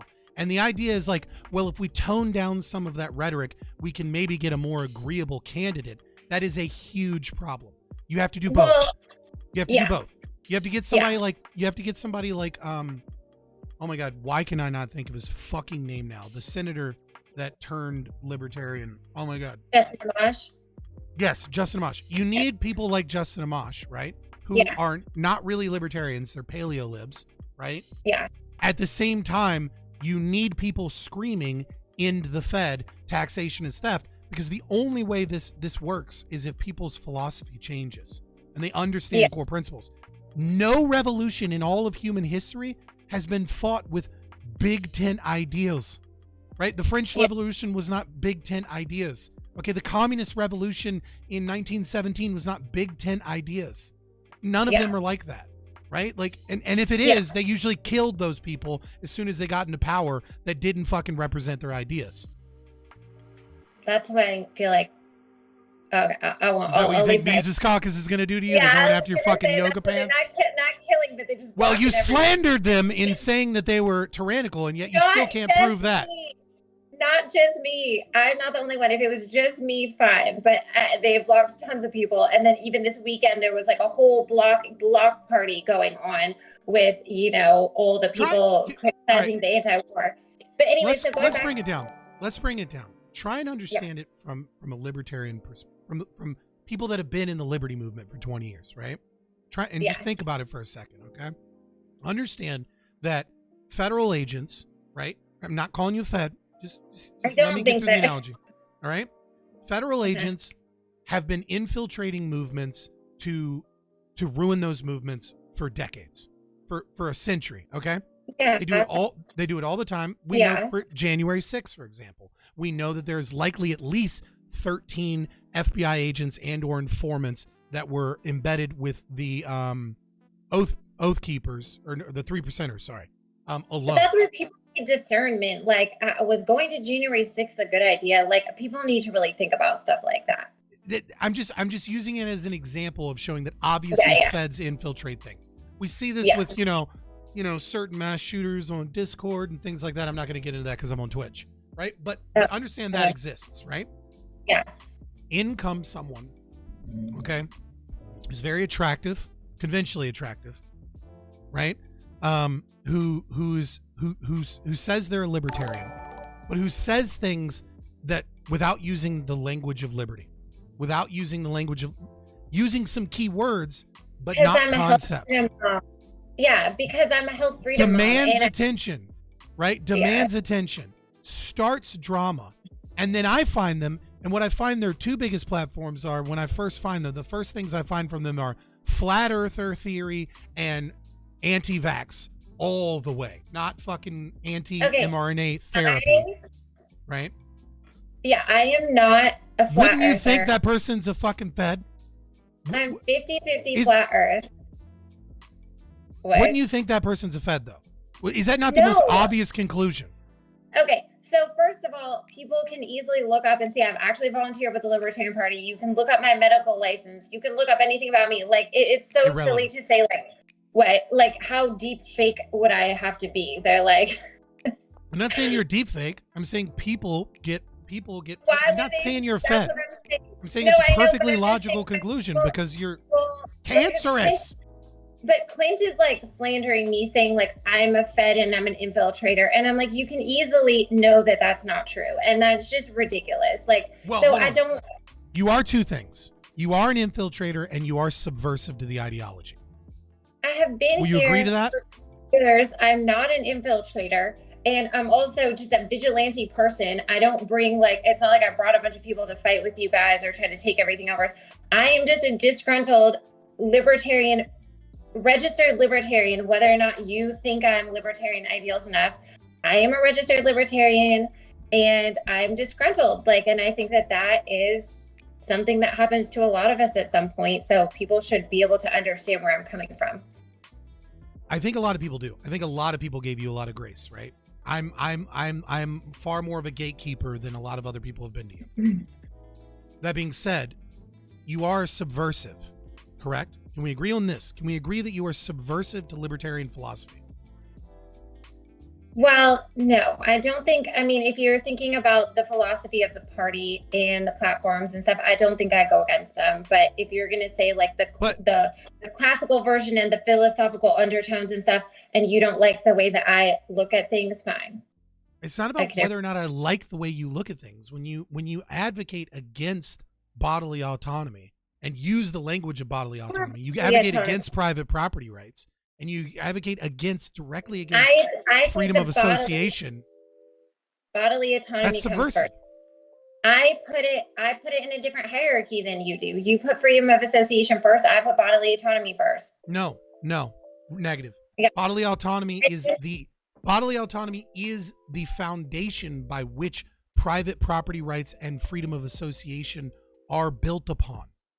Well, then, but how come then you can just violate it just because you want somebody to go ahead and, I mean, I get what you're saying, but we also don't have a libertarian society where everybody is just, has a small business and they're like, maybe I want this person to get shots to work here and stuff. Do you believe we should use the police? Do you believe we should use the police against sex workers? No, I mean, you're talking about to like, stop them from working? Yes. No, I mean, kick down their door and arrest them for their crimes. No, why would I think that? Okay, so you're saying that that's the how is that any different than is violated? Yeah, is that what you're saying? If I'm an employer and I say you must get vaccinated to work here, and if you don't want to work here, that's fine. You don't have to work here, right? Well, you have a choice, right? You want to use law. You said that it would be a good idea to outlaw that. Okay, how is that different? Okay, I said than the sex worker. No, I said if we're gonna have laws, then that ought to be a law. How is that different than the sex worker? Well, I guess it depends. Is that the job that the person signed up for? If I signed up to be a vaccine tester, then it would be weird if I told them that they can't tell me I have to get vaccines. Like that's different to me than if I signed up to be something else and then they're telling me I have to get an unrelated shot that they feel like is somehow related because they think I might accidentally catch something that might get someone sick. That's different than like if my job was to get, if I signed up and I was like, I'm going to be a vaccine tester, test all the vaccines on me. And then I said, you're not allowed to ask me to get vaccines. Like that would be different because that's part of the job. So if I was a prostitute, right? Would you be in favor of the government saying it's illegal for me to have sex, for me to refuse sex to anyone of my choosing? Wait, hold on. You're saying if they have to, the government says it's illegal for them to refuse. No, of course not. Right. So what if I was a white supremacist, right? And a sex worker, and I refuse to have sex with black women? I'll have sex with anybody else, but I refuse to have sex with black women because I hate black people and I won't work with them. And then you want the government to tell you that you have to? Or you're I'm saying asking you if the government should have. Does the government have the right to say whether or not I can freely associate with individuals on the contract? I mean, in those cases, I guess no. Like, but I'm saying that. Why is that how different? is that translation? How does that translate to a vaccine that goes into your body that I'm saying they shouldn't be able to force you to get? I guess I'm getting confused. Well, nobody's forcing anybody to get a vaccine here. Well, there's okay. Nobody's forcing. We're just saying if you want to work here, you have to have a vaccine. Don't work there. But no one does that unless there's government involved. Like, no one's just doing that. No one's just opening their bakery, like I said, and saying everyone that works here has to get vaccinated. No, there's outside forces. So yes, I think that people should be protected, and I'm not going to stand down from that. Even if you think it makes me unlibertarian. No, it's silly because you and I both know if there was no government involvement whatsoever, right?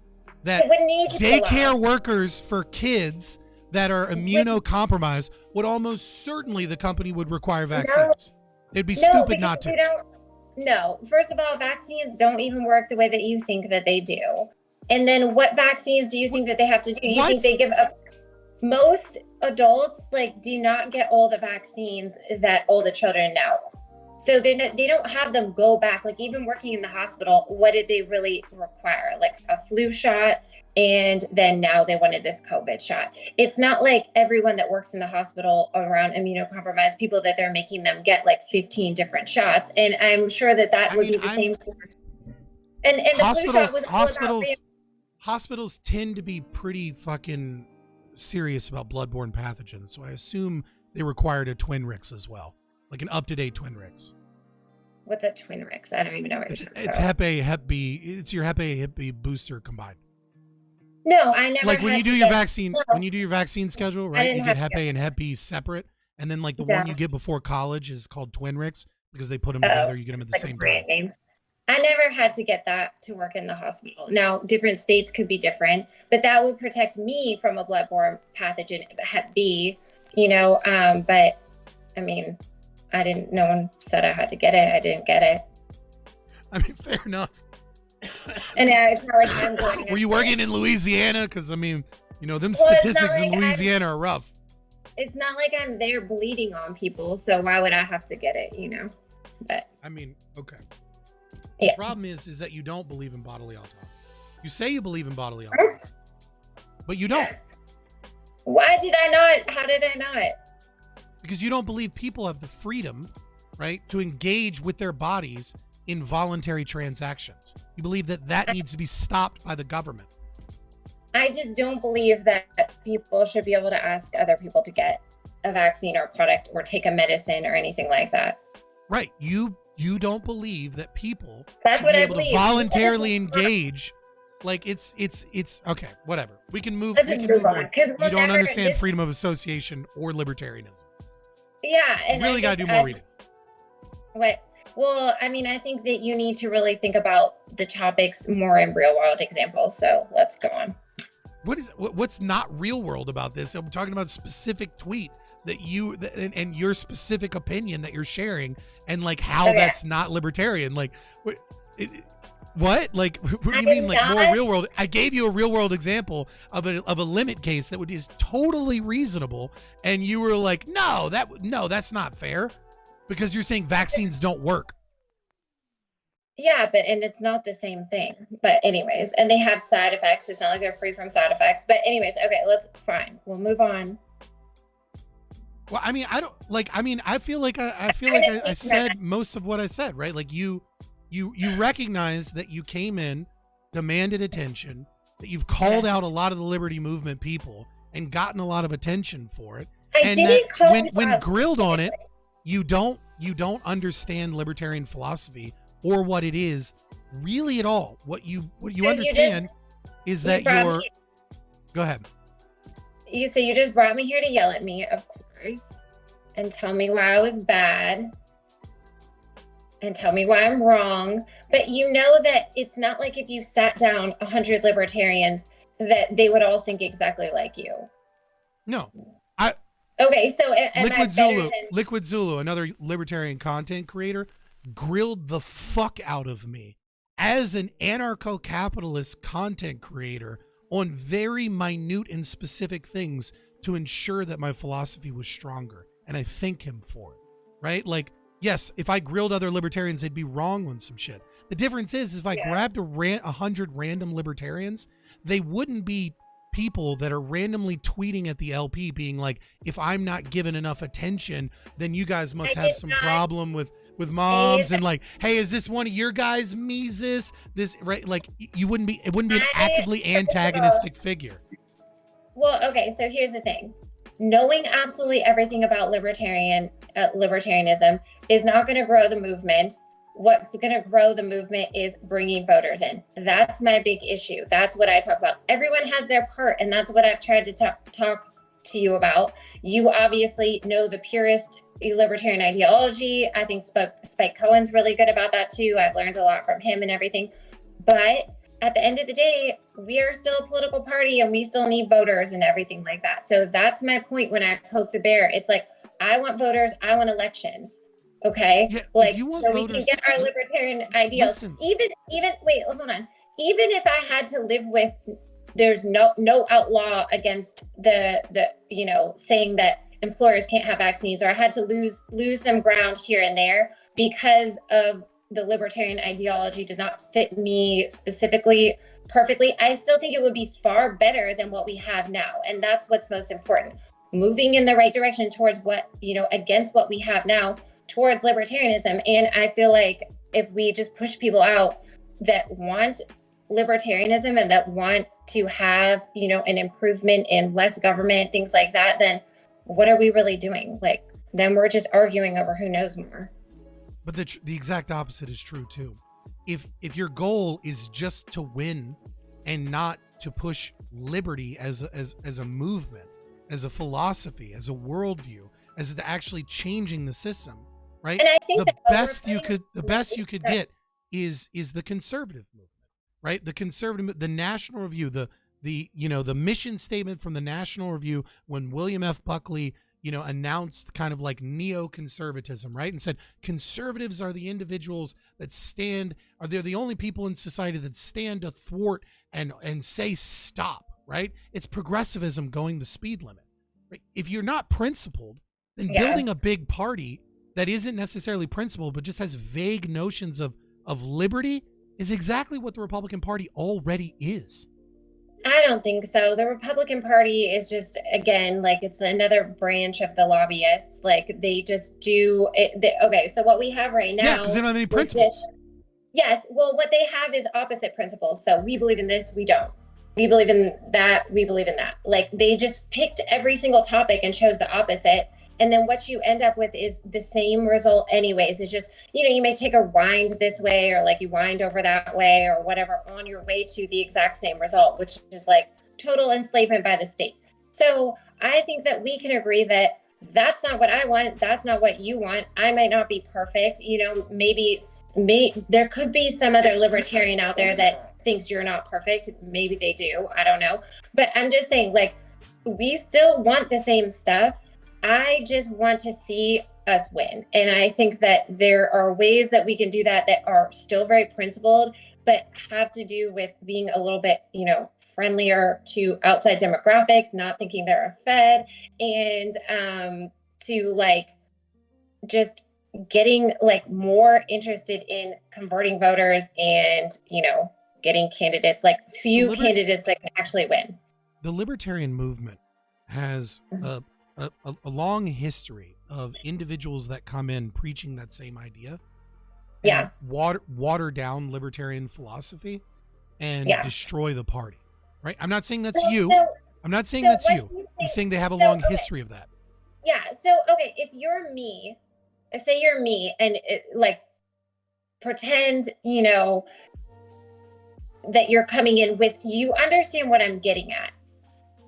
And you already gave me one tip, but tell me again, like, what do you think that I should do better if you think that we can grow this movement and you do believe that that is what I want? I'm not just somebody trying to sabotage the movement or anything. Like, what advice would you give me that you think actually would supplement what I'm saying instead of just telling me I'm wrong. Like, okay, if you legitimately believe in liberty and you're like coming into the philosophy and you know, and you don't get everything right, because how the fuck would you, right? Because like it's a long road. I would do the right. I don't know that I believe that, right? I think what you are is you're someone who believes that their child was vaccine injured, and you're very, very against vaccines, and you found a party and a movement of people that push that idea. And I don't know that you actually believe in libertarianism or liberty. Let me explain to you a little bit really quick, because the lockdowns and everything was the issue for me, but I learned about the vaccine injury like about the same time. So it's not that it necessarily, like, I didn't know he was vaccine injured until I started to look back and read and understand. Like, I believed in what they tell you. I never believed autism was genetic, but I was like, why is this happening? You know what I mean? And I look for all the different reasons and everything. And I never really even questioned the vaccines because I had worked in medicine and I didn't understand. But once I started looking into it, I got more and more confirmation about like the truth about aluminum, different things like that. But, that was kind of parallel to the lockdowns, what they did to us during 2020. Like, that was what drove me to the Libertarian Party. They're closing businesses, they're telling people they can't work, they want everyone to mask. Like, those are the reasons that I realized, like, we need something different. This is not right. Like, why do these political parties think that they can just shut us down, send us like $1,200, like make us smother in a mask? And then the vaccine, when I became a libertarian, like, the vaccine hadn't even come out yet. Like, it was obviously going to come out, but it was still like 6 months later or something like that. It's very interesting. It's very interesting. I don't know. My red flags are like blaring, but that might just be because you're anti-vax in general. But I always say, let me finish the sentence, right? Nobody in the liberty movement I won't say nobody, but people don't use the word vaccine, right? And the reason people don't use the word vaccine in the liberty movement is they usually call it an mRNA therapy or the jab or something else. It's very weird that you keep saying vaccine, but maybe it's because you think all vaccines are bad, so you don't care to make this one distinct.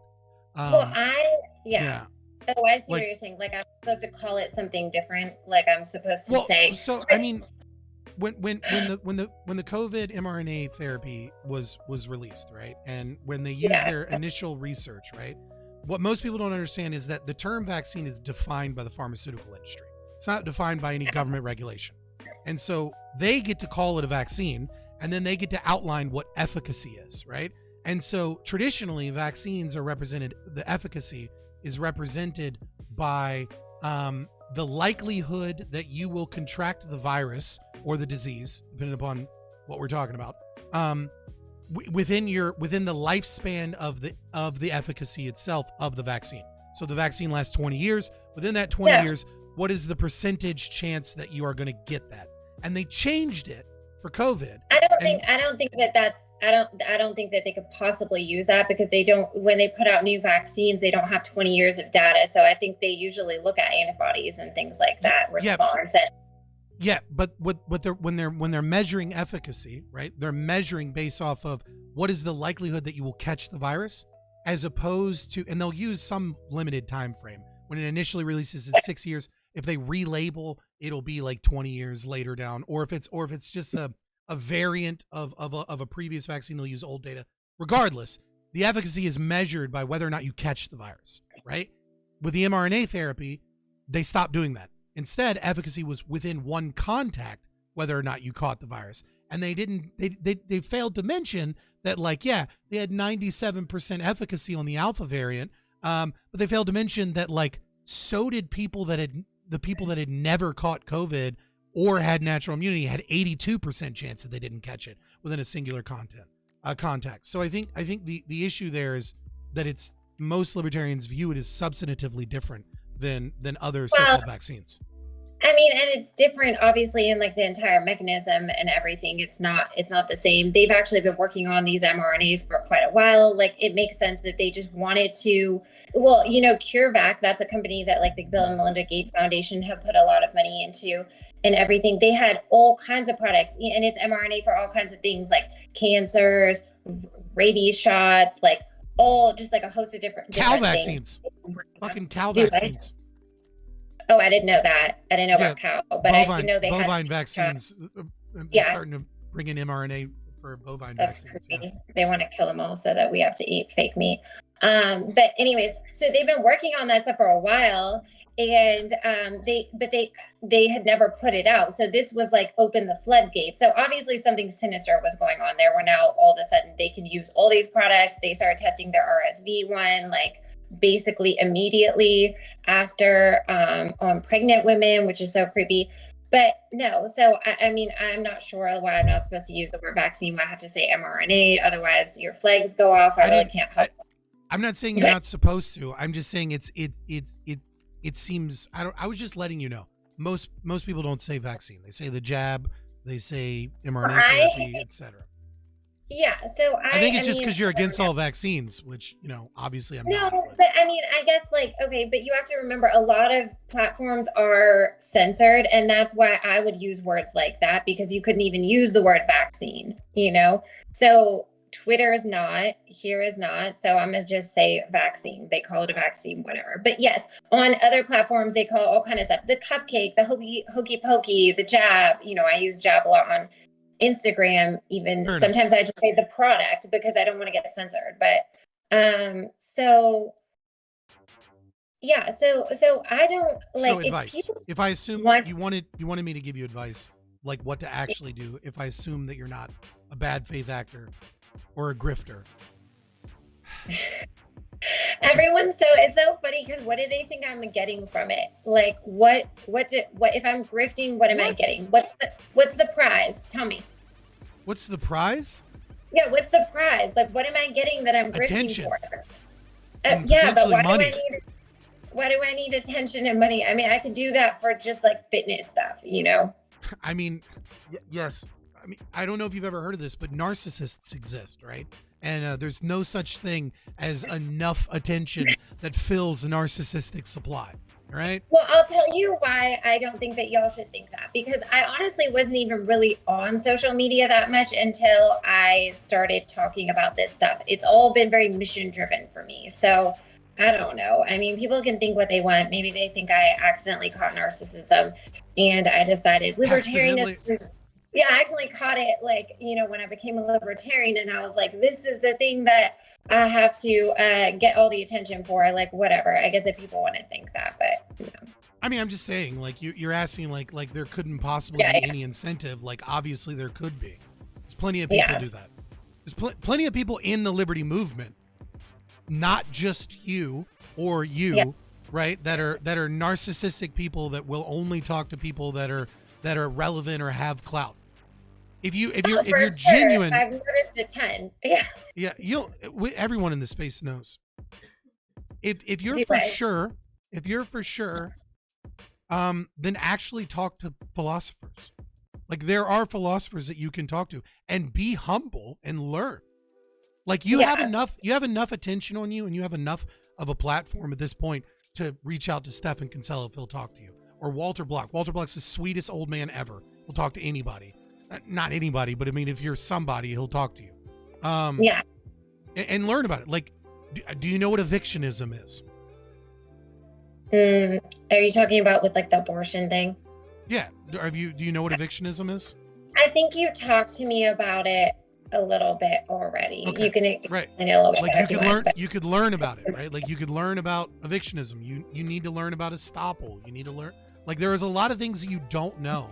And the second thing is stop doing the fucking slander and bullshit that you're throwing out at all these other people.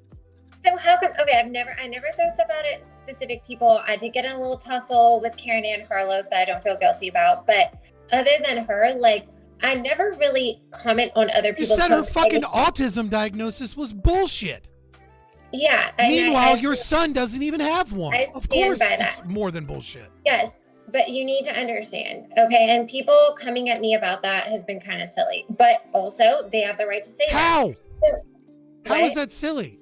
You attacked Carolyn Ann Harlos and anybody that got a diagnosis as autism as an adult. Yes, exactly. I'll shut up. I'll shut up. Explain it.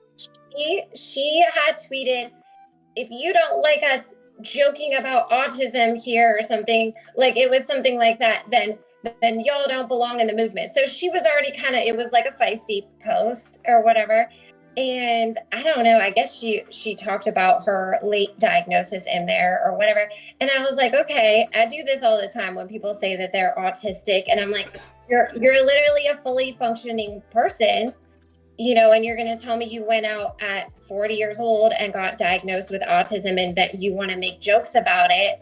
You know, if you want to make jokes about it, I have a joke for you. If you don't have a disability, then I don't know why, like, are you speaking for people that do? Because some people are severely injured. Some people, you know, all they do is flap their hands. Some people cannot talk, like children, you know, and stuff. Some live in the Judge Rottenberg intimately Center, aware.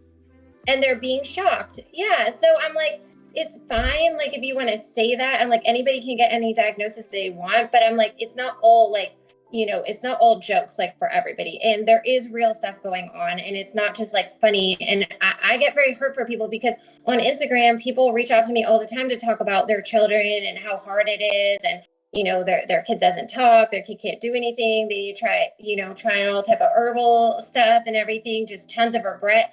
And like that stuff breaks my heart. Like I get that, like, we think that it's a funny topic and a lot of people are kind of like Asperger-y over here and stuff, but I see the other side a lot of like parents just like in so much pain, like many that are children way worse off than my son. Like my son, he at least does talk and stuff, although he doesn't really converse like a normal, you know, 5-year-old would.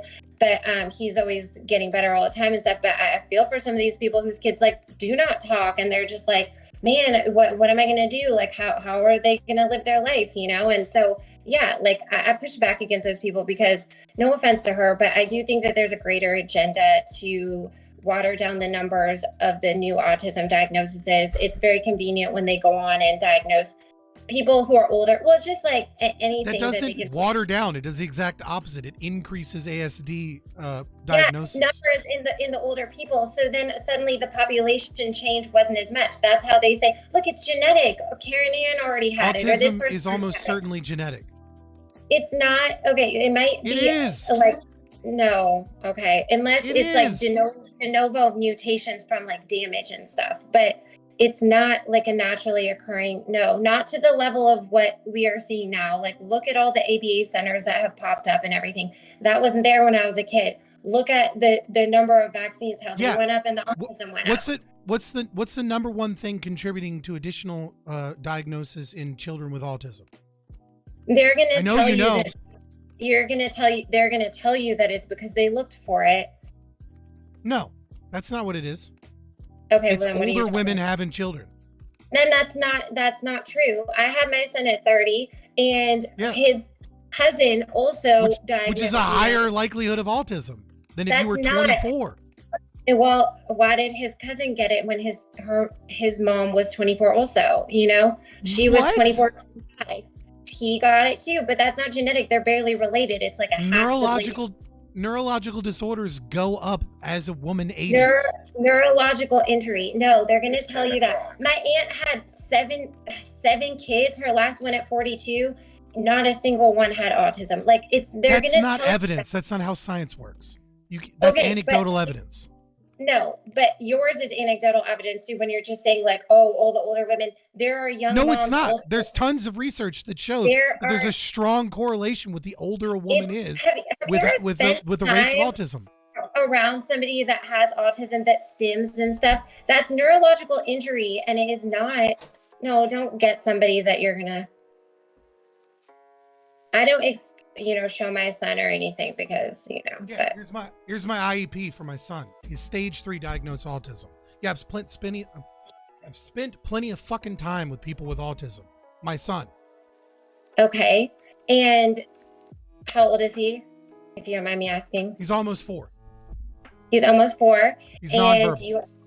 And he's nonverbal. So, okay. And it's hard. Like, and maybe, I don't know if you vaccinated him. I'm not going to ask or anything, but I feel with what my son experienced and the things that I've seen in some of these children, I worked in medicine. I'm like, this is neurological injury. They can say all day that this is just a genetic variant or something. So I'm gonna tell you, and I know you probably have great people working with your son and you don't need my advice or anything. The only thing that got my son to talk, he didn't talk till he was 2.5, was reading Dr. Seuss books and reading the whole thing and then like leaving off the last word. And he finally started to do it. It was just approximation. He finally started to do it. And then he's really started to learn after that, like more than when I tried to get him to talk about real world things, you know? Yeah, I went to grad school for counseling. That was in many ways inspired by that. But nevertheless, that doesn't have anything to do with this idea that vaccines cause autism. Well, do you know about aluminum? Yes, I know that aluminum adjuvants, right, are in certain vaccines, right? Yeah. Obviously not in all vaccines. They're only in gram-negative vaccines. Yeah. So the aluminum adjuvants in vaccines, though, it's not the small amount of aluminum that they tell you it is. And the reason that they have those adjuvants in there, amounts of additional aluminum? Small. They make it sound like it's tiny, but it's actually like a good sizable amount. And if you go to physicians for informed consent, they show you like the exact amount in all the different vaccines and everything.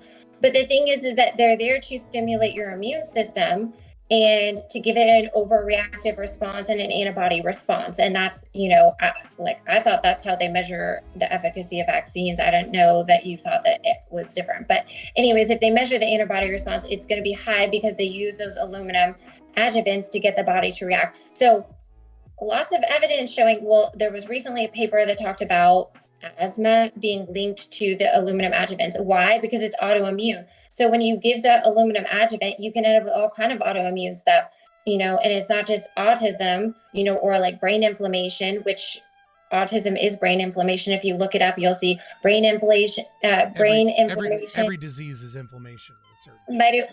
It is. But where does the inflammation come from? It doesn't just come because your mom was old and stuff. It comes from something that assaulted your body. So basically, asthma, eczema, type 1 diabetes, also skyrocketing like off the charts. ADHD probably. There's no correlation between individuals that are vaccinated and individuals that are not vaccinated. Well, they don't. And autism diagnosis. Yeah, they don't do good studies on that because of that reason. There's one study, right, from like 2012, and it's looking at VAERS reports. It's not a substantive fucking study. It's looking at VAERS reports, which is already a fucking problem. Well, ask yourself why they don't do those studies. And then you have to look at Dr. Paul Thomas. He had vaccinated, unvaccinated, partially vaccinated patients, and he saw a huge difference. And everyone can, the medical boards came after him and stuff like that, tried to take his license away. But he found through his patient population that asthma, eczema, diabetes, all those different things, autism, behavioral issues, higher in the fully vaccinated, slightly less high in the partially vaccinated, and like lowest or like non-existent in some cases in the unvaccinated. So I haven't seen that specific study. If you want to send that study to me, I DM'd you back. Yeah, I'll find it. I haven't seen that specific study. But the problem is the problem is that there have been other studies, right, that haven't found any link. Now, originally we were all up in a tizzy about MMRV. Well, MMR at the time, it wasn't MMRV. Yeah, I don't. Okay, right, and thimerosal. They got rid of thimerosal, no change whatsoever. So you're saying, well, the thimerosal vaccine autism people were actually wrong. It was actually the aluminum adjuvants all along. Yes. The problem is that we have no study showing that aluminum passing the blood-brain barrier is causal. Let me tell you something really quick. I have another. Sorry. Go ahead. I have another study I'm going to send you that was brains of people with autism that they looked at. They were like, it's like 27 brains. They had a ton. What'd you say? It was like 27 brains that they were able to exist, and they were able to find really, really, really high rates of aluminum in the brain in basically every single person that was autism diagnosed. Yes, exactly. And I don't even know if the sample size was that high, but they did find like off the charts levels that they had never, some of them were the highest levels they'd ever measured before. So you have to ask yourself, where did the aluminum come from? Because people can say like you eat aluminum, but you're smart. You know that eating aluminum is actually not the same as injecting aluminum. So right. So in a 6-month period, if you follow all of the vaccines on the vaccine schedule, which I didn't fucking do that. I don't know what dumbass gets the fucking rotavirus vaccine, for example. Well, there are vaccines you just don't fucking need. But in a 6-month period, in a 6-month period, you get 4.4 milligrams injected of vaccines, right? Now, the amount that you ingest from like soy-based, which that was the amount that you ingest, right, from like soy-based baby formula in that same period of time is about 117 milligrams. Right. Now, when we're talking about the blood-brain barrier, right, you have to talk about in ingestion, what everyone breathes aluminum, but it's like micrograms. It's not milligrams. Everyone's breathing in aluminum all the time. And there's a certain amount of aluminum that is like neurotoxic, right? The idea being are we getting a higher amount of milligrams from injection in passing the blood-brain barrier, right, than we are from ingestion and intravasation, right? Because whenever you have anything that you ingest, some of that is going to move into the circulatory system. That just happens of any form of metal. And all the research seems to indicate you're getting more from what you're eating in terms of aluminum that actually crosses the blood-brain barrier than you're getting from vaccines. Now, I've never seen that. You could send that to me if you have that study, because I've never seen anything that says that it's going to cross the blood-brain barrier like more readily when it's ingested. Well, I'll find that for you. You're probably not going to like it because I'm pretty sure Dr. Paul Offit's on it. Last time I looked at it, and I fucking hate him too. For profit. Yeah. No, but you say that about the rotavirus vaccine, and I wish I thought like that. But when I got them for my son, I got them all. Now, I had that like mom's intuition where I was like, does he need this? Does he need that? But a lot of pediatricians push very hard because, apparently they get reimbursement kickbacks and stuff from their payers and stuff.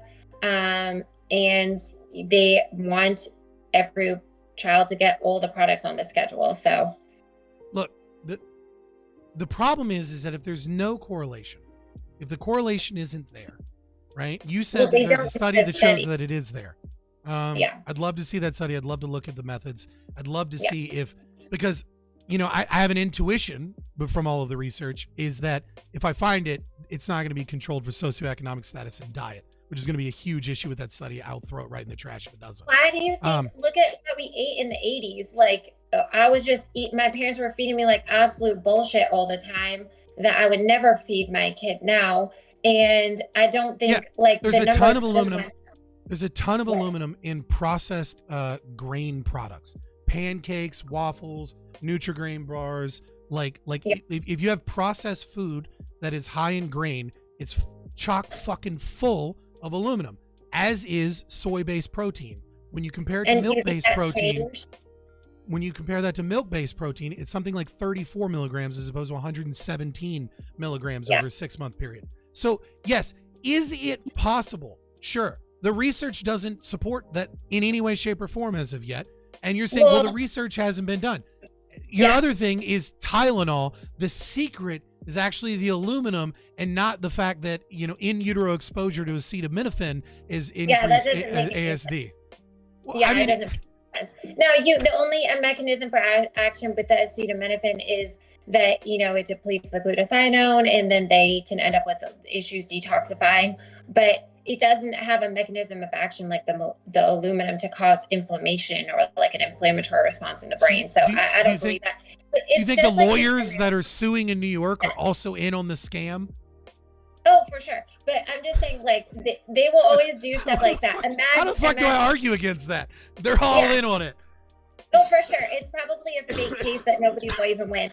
So the thimerosal is a similar issue where that was a red herring, and it was actually very convenient.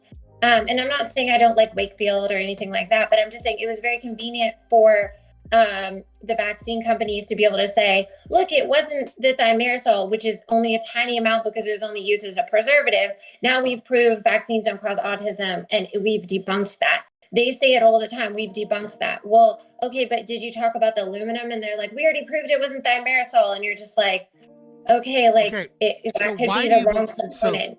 So here's the thing, right? Yeah. They can change the formula to not have aluminum in it.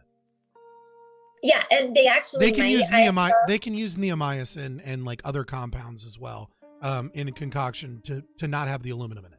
So my question to you is, why does Big Pharma intentionally want to give everybody autism and actually, yeah, so I actually don't think that they want to do anything. They just want to make money, but then you come up with problems. What? Well, if they can easily change it and they I think they're going to. Yeah. So I think they're actually going to, because somebody had shared, I think Del Bigtree had shared, he had somebody on a panel and they were talking about, like a WHO meeting where they were like, the aluminum is causing so many problems in these vaccines, like, what are we going to do about it? Basically, I haven't been able to confirm that in any way, shape or form. Like, I tried to look for any clips, any statements, but I haven't. But shortly after, they did come out with that article saying, aluminum has been implicated in asthma. And so but my point is that I don't think that they'll go to neomycin or anything like that you're suggesting. I think they'll probably try to pivot towards mRNA, if I had to guess. So I do think that will happen. The problem with your argument, Tylenol is very convenient cover, because when the numbers of autism go down, then they say, well, we changed the Tylenol recommendations. That's why. And then everyone just like, oh, hooray. Like, good thing we aren't taking that nasty Tylenol anymore. And they go about their day. The problem with your argument is that you have to prove that they desire to do that, because there's no reason. I don't have to prove anything. I'm just telling you what I'm seeing. There is no reason that a pharmaceutical company would want bad press, and we both know that the VICP, right, is easier to get an injury and get compensated through VICP than it is through a court of law. Than it is for a court of law, right? The standards are a balance of probabilities in VICP. And it's an easy one to get. Well, not easy, but if you can prove it, like, it's easier than if it was in a court of law. If they were taken out of the vaccine injury compensation program, right, and had to go in courts of law, it would cost them an innumerable amount of money. Well, they don't pay the money anyways, taxpayers do. And also they don't compensate for autism. So, I mean, it has to be like encephalopathy or encephalitis, and you have to prove it within a certain period of time, get an assessment and stuff like that. And so that one people are not compensated for, so it doesn't really matter. I'm not talking about the price. What I'm talking about is the price of negative press. There is no reason, right? I mean, look at all the positive press they put out about themselves. Okay. Irrelevant. There's irrelevant. There's no market incentive for them to not simply do something else that's more expensive and then charge it up, because they literally have the government telling people that in order to send their kids to public schools, they have to get vaccinated. So now they will change, because guess what's happening? People are stopping doing all the vaccines. For so long, they had so much trust. They debunked the narrative and stuff. So that's what I'm saying. I think things will pivot. You can check me if that ends up happening or not, and you can tell me that's not what happened. Or you can be like, you were right, they did pivot. But the reason, behind that is likely because parents already stopped vaccinating. Like, some parents are like, I'm not doing these things anymore. I know many, like, as opposed to 5 years ago. And that's becoming more popular. So then the numbers are going to start to show a little bit differently, and they have to kind of take care of that. And I think they will pivot. But my thought is that they'll pivot towards mRNA. Well, look, I think that you're making claims based off of anecdotal evidence and bullshit. That being said, maybe they take aluminum out and we have massive decline in autism. I don't see it. The correlation doesn't appear to be there. You say you have a research study that does show it. Yeah, I'm doubtful. I'll look at it. Did they control for diet and socioeconomic status? So it was like his patient population. So he just went through all the charts and everything. So you know what I mean? He did like a what's data the end review value of his. I think he had like that, like 16,000 or something. That might even be low. Like, he had a pretty big. Oh no, sorry. Okay. His number. Yeah, he had like that many. Probably. If he doesn't control for socioeconomic status and diet, then it's a meaningless thing, because it doesn't show the vaccine.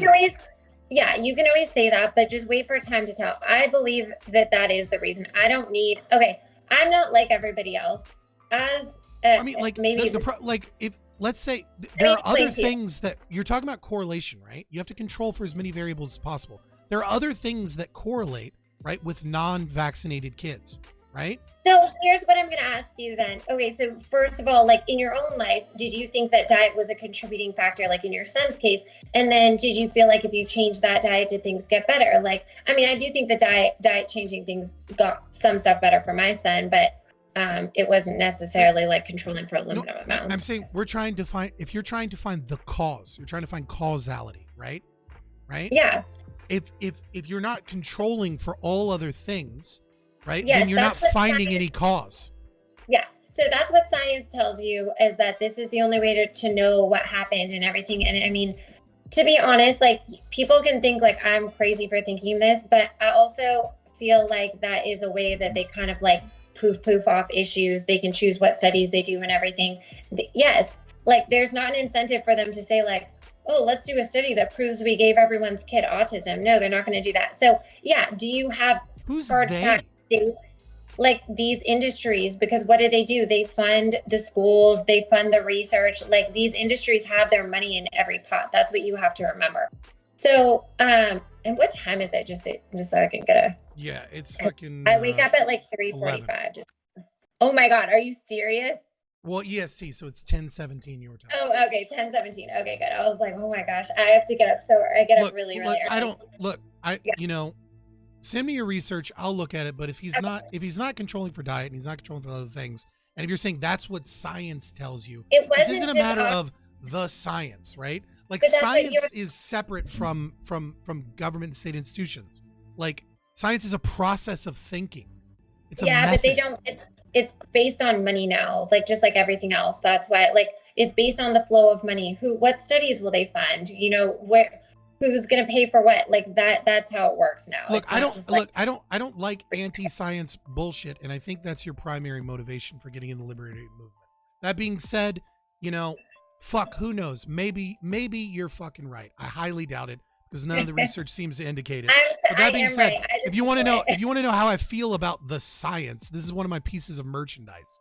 All right. Oh yeah. Pfizer Penitentiary Genocide, inmate number 731. Right? CDC corrections. Okay. So I'm not a fan of the science and the pharmaceutical industries and the way they engage in regulatory capture.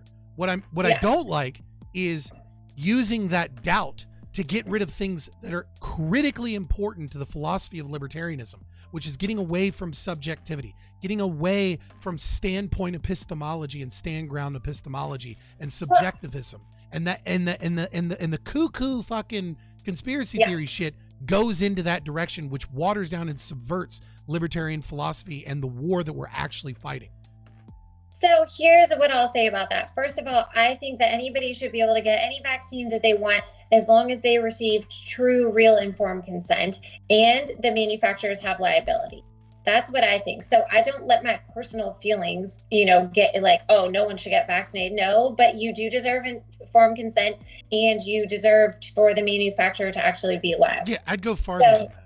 I'd go farther than you would, which is that we should eventually abolish all IP, because IP, it shouldn't fucking exist, and anybody ought to be able to make shit, not a specific company getting rich off of a formula they own, number one. Number two, we also need to get rid of the FDA, and it should be private corporations that are rating these different things, and then they should be in a competitive market. And I agree with that. I don't think the FDA does anything good for the people. The more and more I've learned about it, it seems like, they're kind of coming against some like natural products and stuff now. Like it's very seedy, like all the stuff that they do. And I don't think that they really do anything for, safety reasons as much as kind of, again, just dealing with those big industries and stuff. So I would agree with that. Look. Have you read? Go ahead. Oh, have you read The Real Anthony Fauci? That's a good book. That's by Robert F. Kennedy Jr. He's a Democrat. Sorry, guys. But it's a really Robert F. Kennedy's a fucking kook. That's what I think. I wouldn't read his work. Couldn't pay me. Oh, are you serious? It's so interesting because it's all of Anthony Fauci's career and all the awful studies and stuff he's done. But yeah, he was also a huge person in that thimerosal push, saying thimerosal caused autism, even though we know it didn't. I don't agree with everything that Children's Health Defense does, because the other thing that they do is they're their activism is based on mostly changing laws and things like that. And I mean, I do like that, but I'm not going to say that I think that that's the only way that they can change things, if that makes sense. So, but I don't, the thimerosal for me, if that's what they think, yeah, maybe, but that's not what I think. I think it's the aluminum. I want to wrap this up. I want to say this is what I'll say, right? Olive branch to the best of my fucking ability. I still don't like you, right? But it's fine. We don't have to like each other. We don't have to like each other. Regular libertarian. Yeah. Listen. I still have a lot of issues. I feel like I presented them. If you're here to stay, whether I like it, whether Clint Russell likes it, whether Redheaded Libertarian likes it, whether Karen Ann Harlos likes it, or whether any of the other libertarians that you've, whilst trying to learn libertarianism, you've called out, pissed off, and alienated like it, you're here to stay. I didn't do it all. Some of them made themselves mad. Only Karen Ann Harlow. That's the only one I take. Well, okay, Clint, but after the fact. Listen, kind of came at me. You're here to stay, and if you're gonna stay and you're gonna be a part of this movement, at the very least, try and talk to some of the actual philosophers that know what they're talking about. Like I know you talk with Maj Touré. He's been in the liberty movement for a while, and he's got a lot of good ideas, but he's also a tangential person, right? He's not really in the theory of any of that shit. Try and learn some of this stuff. Try and read some of that shit, and fuck, I'll try and have some more grace against some of the shit that triggers the fuck out of me on Twitter. If you can try and have some more fucking grace for people that are trying to correct your bad philosophy. Yeah. Send me a message instead of because I'm like, what, people like me, they hate me, they like, oh my God. No, I will I will fucking flame you on Twitter every time you say something stupid and I see it. All right. That's just period. But you're not special. Okay. In that regard, I do that to everybody. Actually, that's a good, honest thing to say. I like that. What I don't like is when people are like, oh, let's just bury the hatchet and I'll be nice. And then I feel like they're not being nice. I'm like, okay. But if you're going to be honest that, yes, if I disagree with stuff on you, then, you know, if you disagree with stuff I say, that you're going to call it out. I respect that. I mean, look. I get it. It should be called out. Everyone should call out stuff that they see that they disagree with. And everyone else should not get their feelings hurt.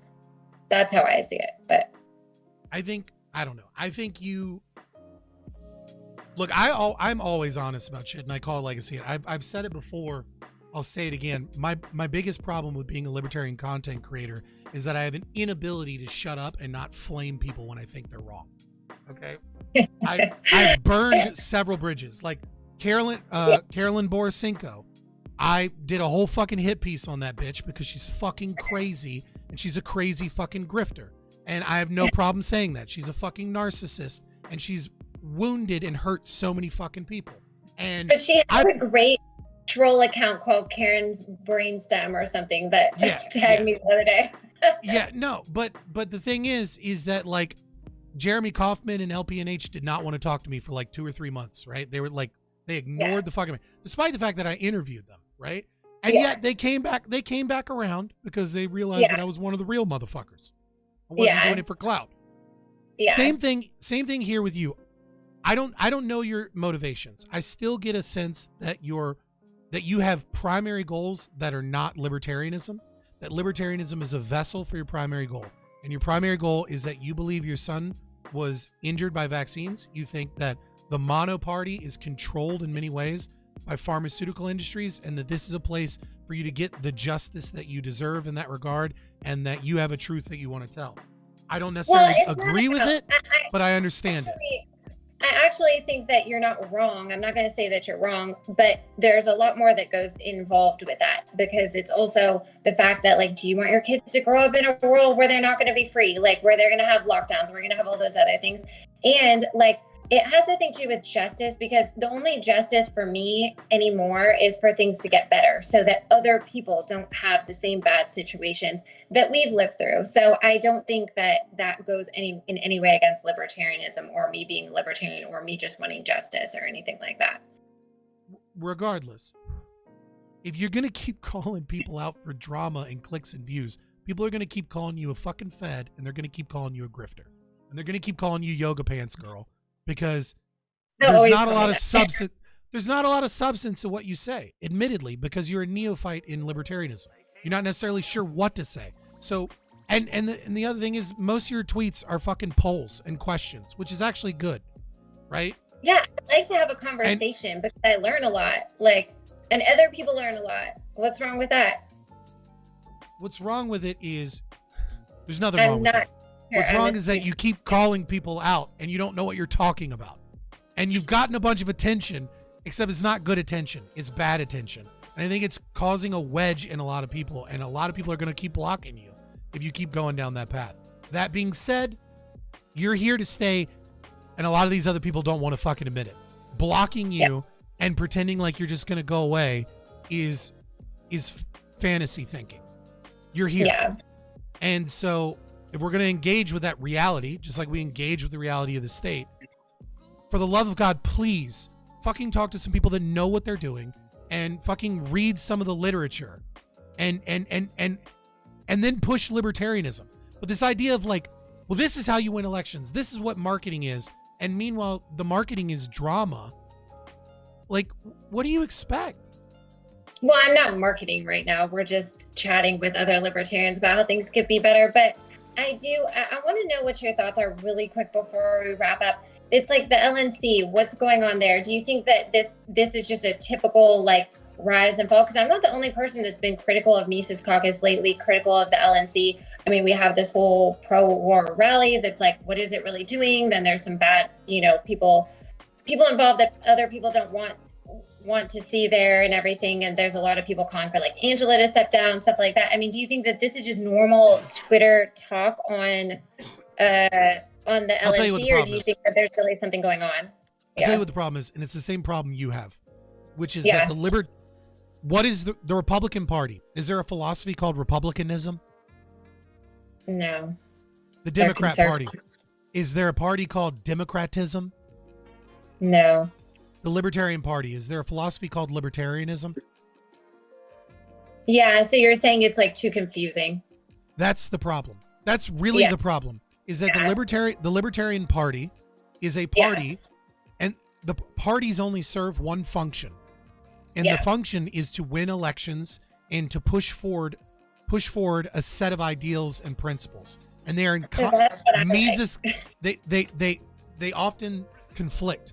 Mises Caucus came in to get rid of pragmatists that were trying to do that, and were doing a terrible job of it and completely water down the entire idea of libertarianism, right? Yeah. And now they're struck with the reality that they suck at gatekeeping and they're not doing enough gatekeeping, yet that's what they ran and won on. Mises Caucus took over the LP and said, we're going to get rid of these fucking pragmatists like you. They ran to get rid of people like you that don't understand the philosophy and just want a big tent of libertine ideas. And then they got there and they said, well, how do we win? And instead of finding voices and that know what the fuck they're talking about and bringing them forward, they have a big tent strategy all over again. And the money does the same fucking influence, like this anti-war rally. Scott Ritter is a fucking pedophile and a piece of shit, and he has no fucking business being in any LP event. And once they were like, okay, well, we'll get rid of him, and then he convinced a bunch of other Prague fucking idiots and Libertarian Classical Caucus fucking Prague idiots and a bunch of fucking commie idiots to be like, well, if he's not showing up, I'm not showing up. And then Michael Heist was like, well, what do? I have a fiduciary responsibility. I got to do the event. What you do is you do what you said you were going to do, which is stand by your fucking principles and say, hey, we don't put fucking pedos up front. Don't like it. Don't fucking come. Yeah. So, but their issue was they had invested $40,000 or something is what I thought I heard. And I guess I'm just wondering, is that the best use of our money? Like, what? Well, no, but was that the best use of our money anyways? Because I mean, not that it's my money specifically, but as far as I see it, like how I see it, I'm like, a rally isn't going to end the wars. Like, what else could you be doing with that would be like more effective, if that makes sense, other than just like having a party where we're all like, we hate war, except for this guy. And also, he has a CD pass and stuff. So I don't know. Yeah. Do you think that those type of events are... Look into Scott Horton. Like, this is a philosophical war. This is a philosophical war. This is not a war of parties. This is not a war of elections. Okay? Yeah. If an election doesn't serve to put the philosophy forward, it's a useless election. No amount of big tent, no amount of getting enough people is going to is going to be able to combat the mono party. What you have to do is you have to change individuals one at a time into recognizing that statism is an ideology. It is a cancerous disease that even gripped the founding fathers. The founding fathers did great to move Enlightenment thinking forward, but they were incomplete. And there were people that were right from the very beginning. There were people that knew what was right from the very beginning. We've known, but check out Scott Horton. That's what he's doing, right? Writing things. I don't agree with some of his Israel takes and things like that. I think his anti-statism sometimes blinds him to the more complicated issues with Israel. But nevertheless, but that's true of a lot of libertarians. They get weird about the Jews. But nevertheless, yeah, that's what I would say. If you until we realize that the LP is a vanguard party to a philosophical revolution. Yeah. And so what does that mean? Let me explain that tactically. What does that mean? No, I know. Yeah. Mark Victor, right? In the Blake Masters thing. He almost had it right in Arizona. The problem is what we need to do is we do need to spoil elections. And then we go to the Republican or the Democrat. For the next 15 years, it's probably going to be Republicans, let's be honest. And we go to them and we say, look, I'll drop out and I will endorse you and I will tell everyone to vote for you, but I need an on-camera and or in writing concession from you stating that you will do this thing or that you won't do this thing.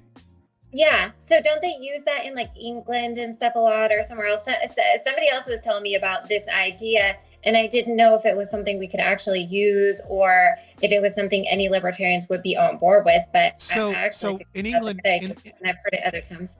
In England, they have a parliamentary system, right? So let's say the Tories run and the Tories get like 40%. Probably not going to happen for a while because I think only like 40% actually of Tories that voted in the last election consider themselves Tories currently, but it's different. Things swing in Parliament. So what they'll do is they'll form a coalition party. So the smaller party, let's say UKIP, right, will say, look, we'll join your coalition, but you have to promise to do this for us. And then they'll combine their votes, right?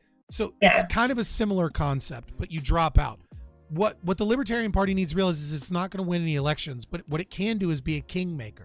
What it can do is it can spoil an election, and then it can say, I can choose the victor because we were going to get 7% of the vote.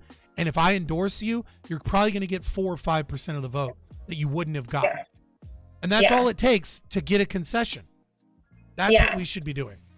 And I think that is... And then winning local elections, obviously. Yeah, and I think that's a fantastic idea because same thing, like, you know, I talked about that, like, why don't we just embrace splitting the vote? Because at this point, that's the only thing that might get the other parties to change. But that really adds on to it to think that, you know, if you could kind of... Look, it's 11:30 and like, I'm sick. Yeah. I've had fucking COVID for like 2 months and I was getting better. Oh, no. And then fucking caught a cold or some shit and it fucked me up. I can only stay angry at you for so long before your bullshit fucking feminine charms start to disarm me, and I want to continue hating you. So, because you're not libertarian enough. All right, show your fucking puppies so that everybody can like you. Only grabbing one, so the other one is too big.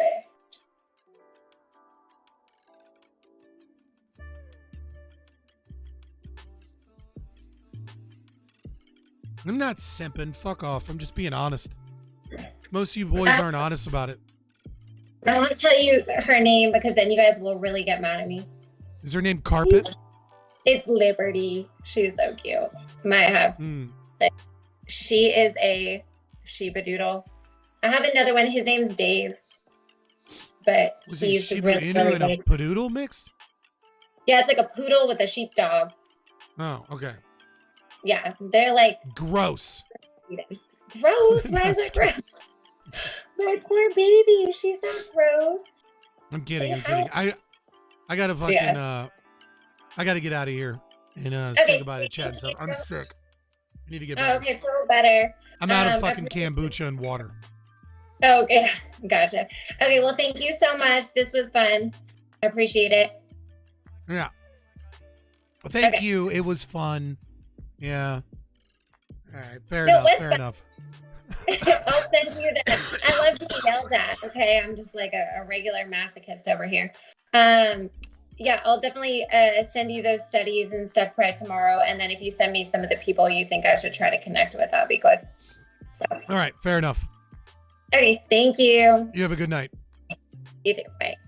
You just watched a clip from our Twitch channel, Fabian Liberty.